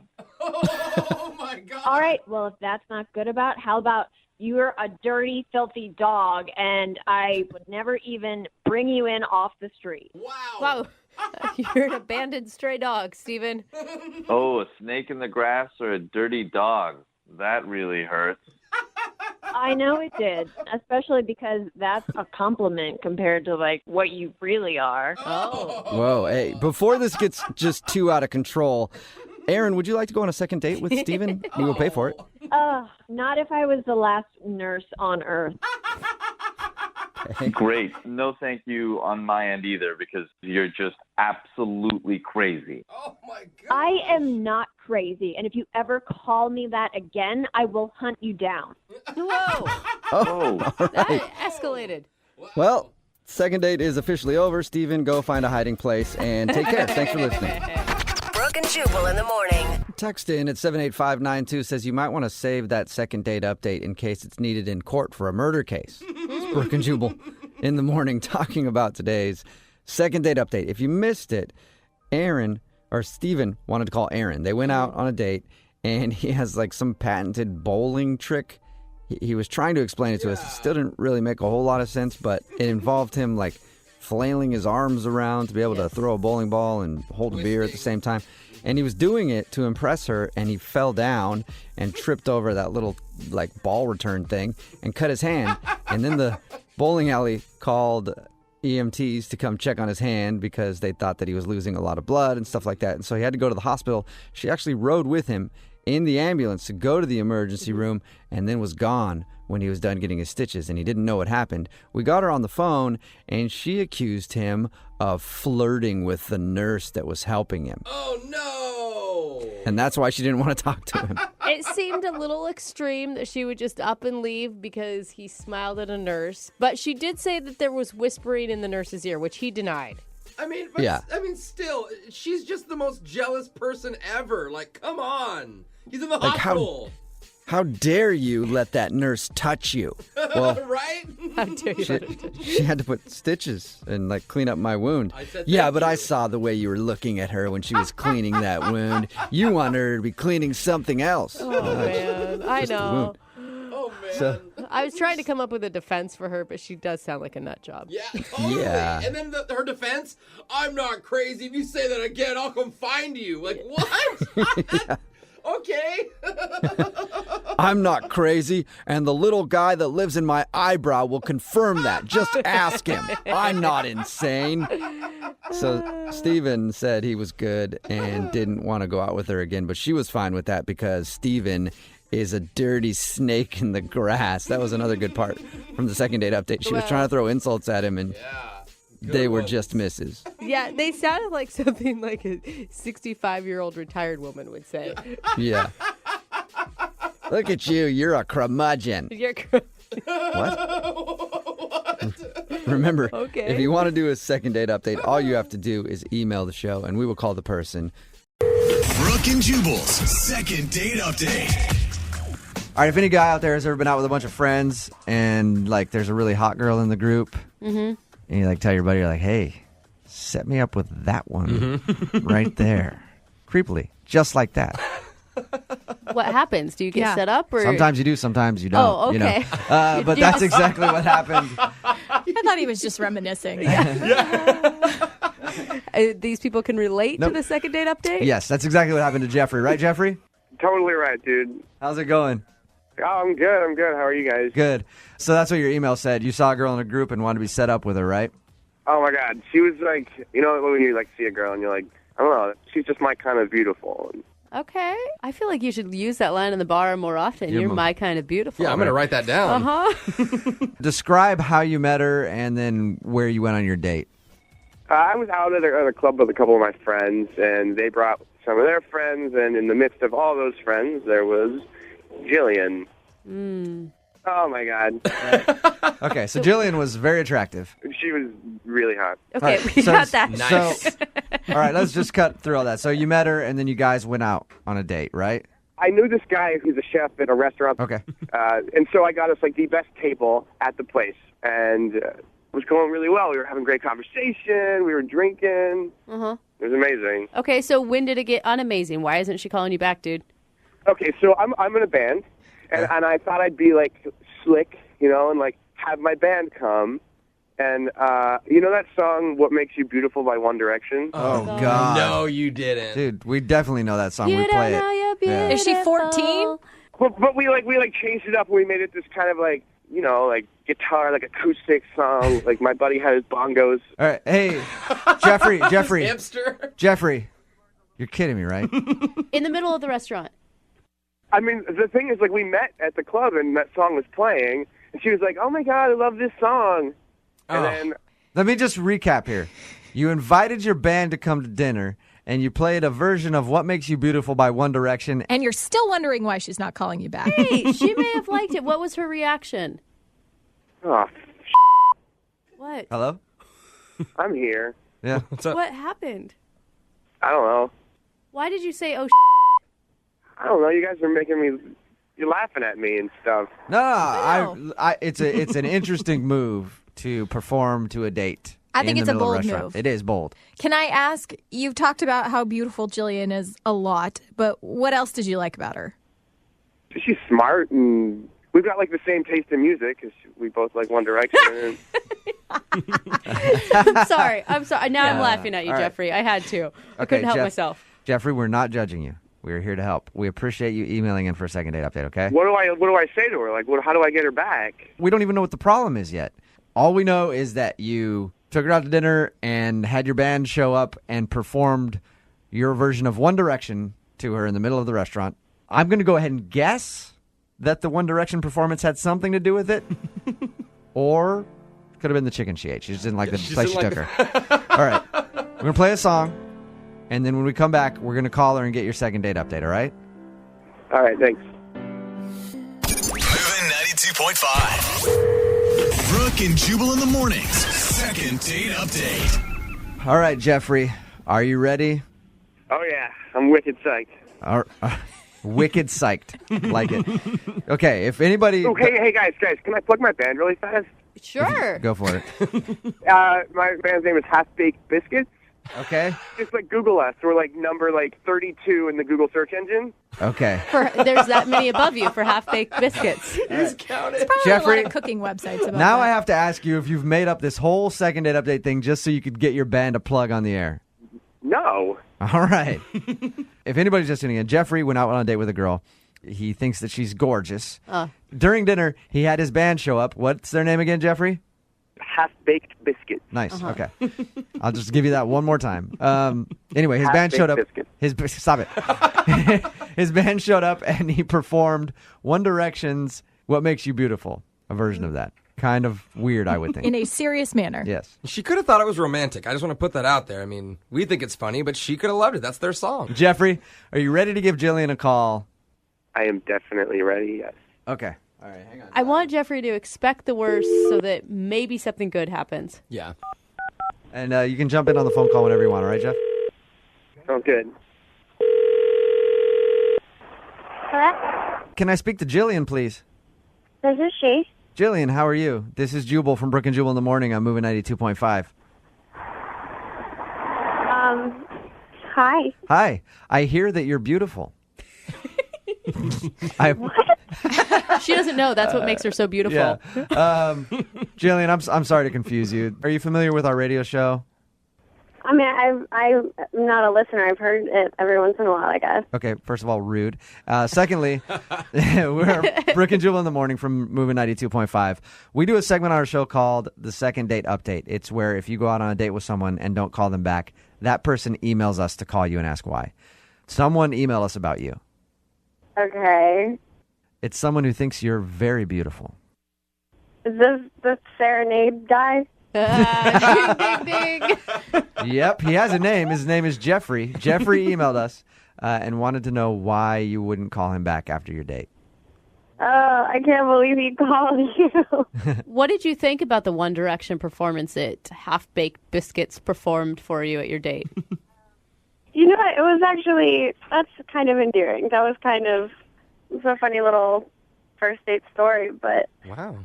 it was like weird because it looked different. It looked like he had hired some like high school kids to like back him up, which was sort of delightful, you know, but these are like 16-year-olds. It was weird. The band, they're 17. 17 Yeah, and I mean, 18, they're actually. like kids. Jillian, What? Jeffrey's on the phone right now with us. Hey, Jillian, how's it going? Oh my God! Hi. Hi. So, Jeffrey, how old are your band members? There's two 17-year-olds and an 18-year-old. How old are you? 28. Are they just extremely talented or what? Just to be honest, I mean, like, I don't think that age has anything to do with art and music. I mean, they're great. You guys have to see them. They're like little high schoolers. Look us up on Google. You're going to go nuts. Don't say the name again. Now, Jillian, did you find Jeffrey immature? Did you find he had the mentality of a 17-year-old? Is that what was bothering you? No, it wasn't that. It was just the fact that, like, that's the people that you're choosing to be in a band with. I just thought that was weird. So- I don't know. Jeffrey, you're the leader of a high school band, basically. NSYNC had like an older lead singer. What's the problem? I'm still. Oh my God. Jeffrey, what can you relate with these guys to? Like, what makes them relatable to you? They're my bros. Okay. I mean, Jillian, Yeah. so it just makes you uncomfortable that Jeffrey's buddies are high schoolers. Yeah. Absolutely. I think that's odd. I don't know. Why would you spend your time with those people? Their harmonies are tight and their choreography is hot. It's good. I don't know. I kind of have to back Jeffrey on this one. Yeah, can we really dog him for making music here? I know the kids are super young, but he's just doing what he loves. I mean, it's not like he's... What's the top age of the singers of One Direction? I don't even know, dude. They're all the same Look, age. How That's old the is problem. Justin Bieber? He's, All right. I don't know, 18 now, 19. Jillian, how did you meet these guys, Jeffrey? My little brother. Okay. I don't know. I mean, maybe they're just really good musicians. I haven't Google searched Half-Baked Biscuits I'm yet. so glad you didn't meet them like hanging out at a high school. Okay, Jeffrey, I'm going to give you 30 seconds to convince Jillian to go on a second date with you. Jillian, we had a really nice time. I mean it. I mean, I meant it when I said it at the door. You know, you are the most beautiful girl I've ever met. All right? That's what makes you beautiful. That's what that song's about. Your eyes and your smile and everything. I would really like to go on a second date with you if you wanted to go on a second date with me. Jillian, if it sweetens the deal, I don't know if it could get any sweeter going back out with Jeffrey, but we will pay for you guys to go on a second date. Like, I don't want to be a jerk. Now I'm like the jerk who, I don't think that we are compatible. Really? He's not going to make I'm you... sorry. This is like awkward now because we're on the radio. Whatever. Did you learn anything from the second date update, Jeffrey? Yeah, I learned to delete Jillian's phone number from my phone. Bring it, Jeffrey. Wow. It would have been helpful if you did that before you called me 6 times. Oh! My phone was running out of signal. I couldn't tell if it got through, and I was leaving you messages or not. Wow. Whatever. Hey, Jeffrey, continued success with your band, man. Like, I'm serious. If that's your craft, keep working at it. Thanks, dude. And Jillian, thank you for your time. I appreciate you doing the second date update with us. Thanks for nothing, Jillian. Yeah, thank you guys.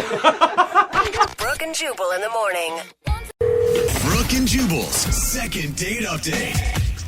There are 2 letters that are guaranteed to make every date more exciting. I'm not talking about S&M.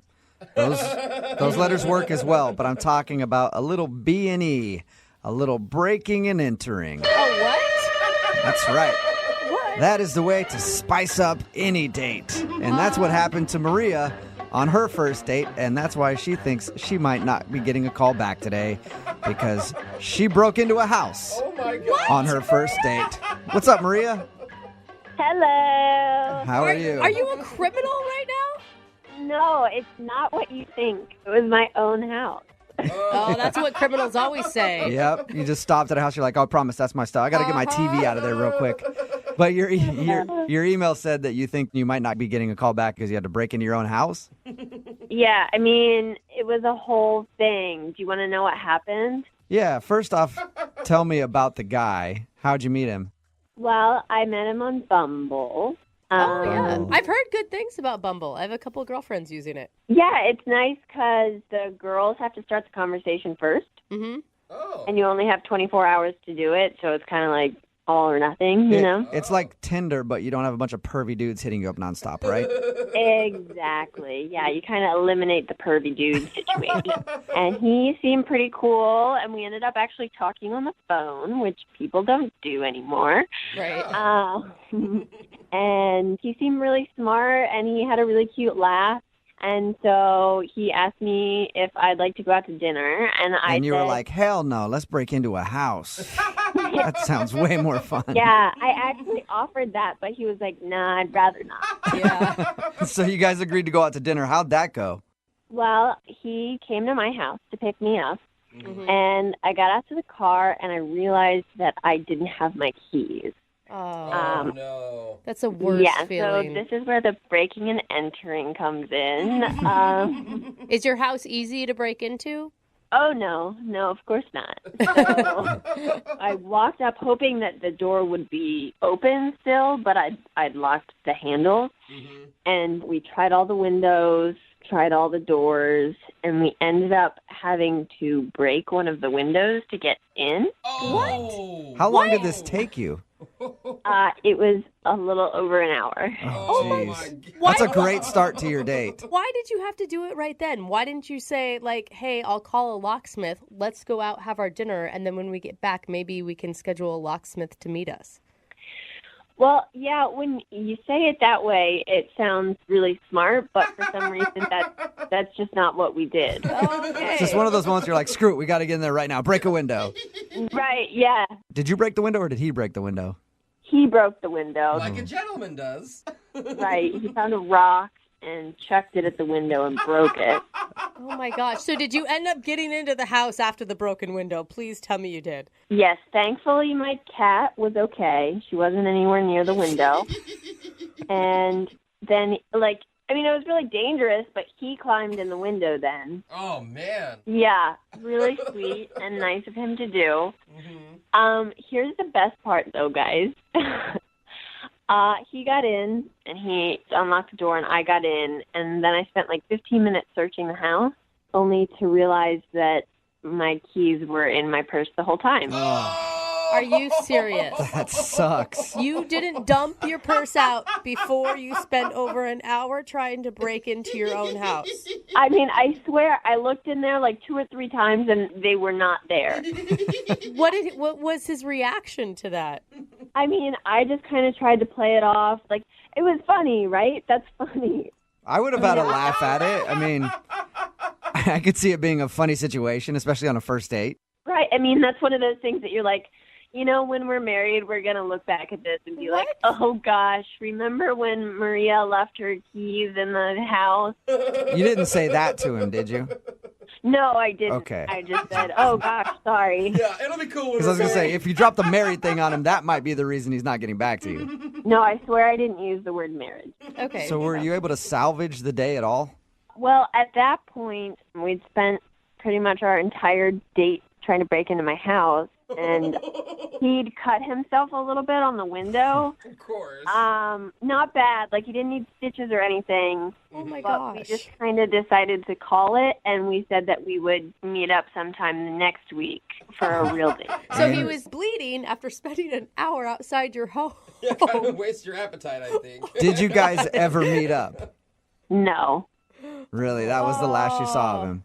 Yeah. So I've texted him a couple times, and one time he didn't respond, and then another time he was like, yeah, we'll catch up sometime. I'm just really bogged down with everything at work right now. But Do you really think that he wouldn't be calling you back just because you guys had to break into your house and you forgot your keys?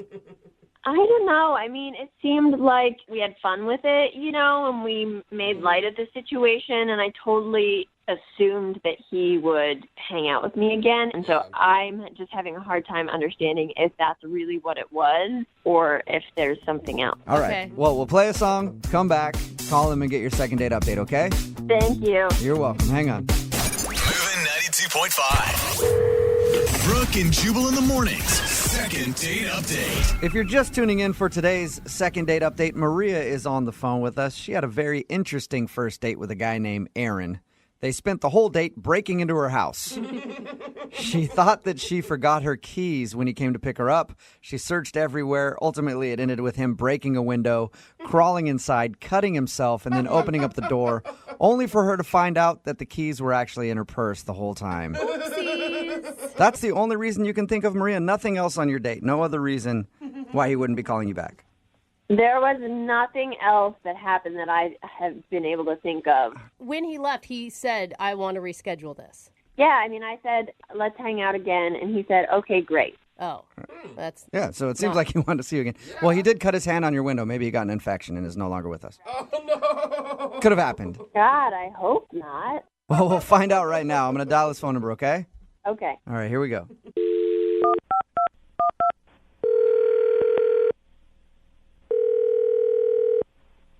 Hello. Hi, I'm looking for Aaron. Yeah, that's me. Who's this? Hey, what's up, Aaron? How are you? This is Jubal from Brooke and Jubal in the Morning. From who? Jubal from Brooke and Jubal in the Morning. It's a radio show. Oh, okay, yeah. So you've heard of the show? Yeah, I've heard of it. Okay. Have you ever heard of the segment we do called the Second Date Update? No, sorry. Oh, that's okay. You're going to get very familiar with it because you're a part of a Second Date Update now. What? It's a segment we do on our show where if you go out on a date with somebody and then end up not calling them back afterwards, they email us to see if we can get you on the phone and ask what went wrong. So a girl named Maria emailed us about you. Oh, okay. Oh, that's the excited voice, right? Yeah. She told us a little bit about your date. Didn't sound like much of a date, just breaking into her house basically when you came to pick her up. Oh my God. Yeah, that did happen. But she also said that you're not calling her back, and at the end of that experience, you guys had sort of made plans to go out again. Yeah. Yeah, it just doesn't seem like it's really a great fit. You know, like it seems like I don't know. I don't want to be mean, but it just seems like it would be kind of hard to actually date her. Oh, why is that? I don't know. It feels like we're on different levels. If that makes any sense. Is it because you had to break into her house because she forgot her keys that were actually in her purse? No, it's not that at all. That was actually pretty great. I don't get to break a lot of windows. That was really fun. Oh, so you did think that part, well, the only part really of your whole date, you had a good time with her. Yeah. If every girl wanted me to break into her house, I would totally be fine with that. That's a fun adventure. Yeah. Okay. Seems like an exciting time. I thought the blood would definitely be like, well, I cut myself and I'm leaving. Oh, it was super minor, and she had bandage. It was not a big deal. Okay. So then what's the reason that you're not calling her back? Why don't you feel like you're on the same level or whatever you said? Well, so while we were around, like, one of the sides of her house trying to find a window to get into, we were talking. We were trying to have, like, salvage a date out of this.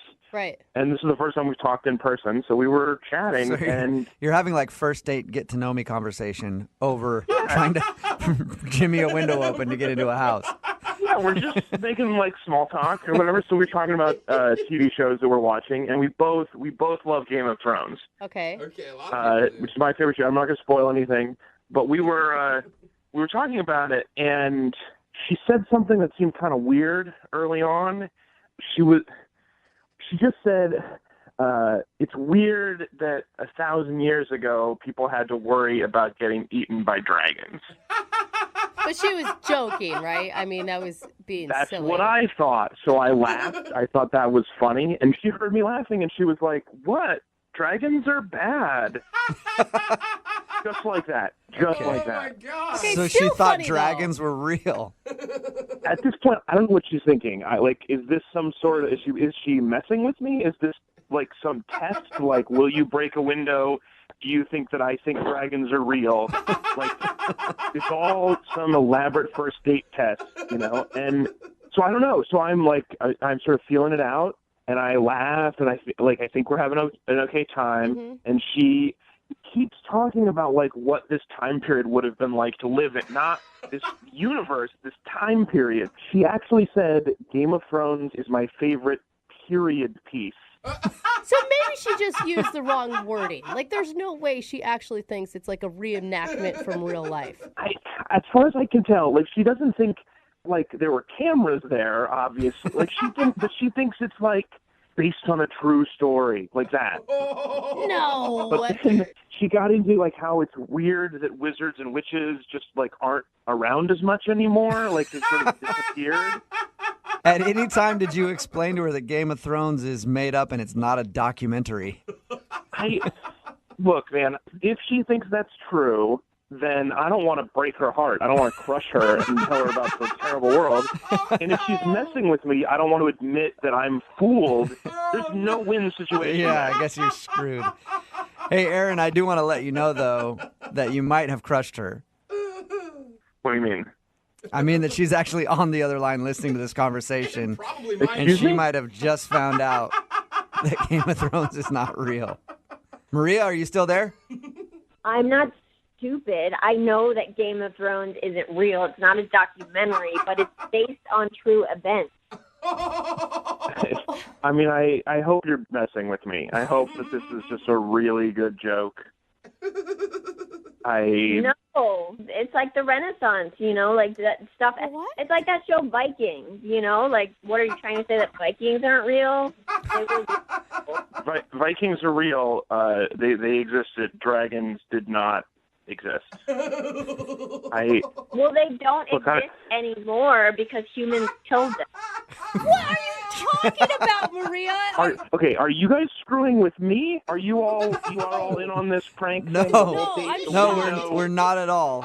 I promise you, Maria wanted to call you to find out what went wrong on the date. I should have known with the window you guys were that somebody was setting me up. This whole thing. No, this is not a setup. I promise you. Maria, do you really think that dragons existed? They did. I read history books about them. Sci-fi and history books are not the same thing.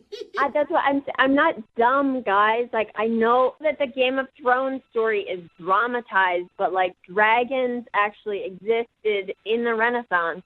You can read about it, and like witchcraft and wizardry was a thing. Well, that part's true.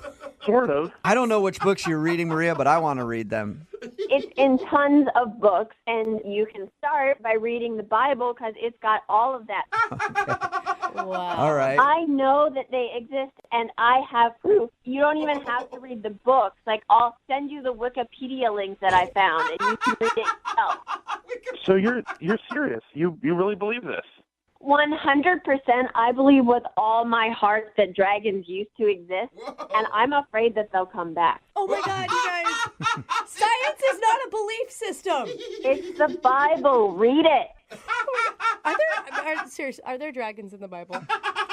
Well, Maria, what do you think about that being the reason that Aaron's not calling you back, because he disagrees with you on the whole dragons being real things? I don't like the tone of this whole thing because it feels like everyone's making fun of me, but Aaron is the ignorant one.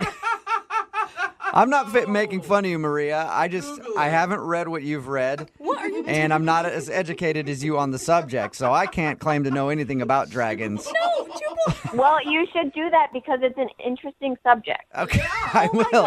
At this point, I would like to ask Aaron, though, real quick. Aaron, would you like to go on a second date with Maria? We will pay for it. I mean, at this point, I don't know if she wants to go on a second date with me, but I'm kind of curious where this goes. Are you being serious? Hear that, Maria? You want to go out with her again? She's fun. Dude. You know what? Like, I'm up for it. You know, like, you only get one chance in life to have this kind of fun, right? Oh, my God. Maria, would you like to go out with Aaron again? Yeah. You guys can hash out the whole Game of Thrones thing in person. If Aaron is open to hearing me out and reading my books, then yes, I would consider going out with him again. Aaron, can you promise to go into this next date with Maria with an open mind about dragons? Absolutely. Oh, wonderful. Congratulations, Maria. You got your second date. I love you guys. Thank you so much. No, Maria, thank you. Thank you for today's phone call. That was awesome. Brooke and Jubal in the morning.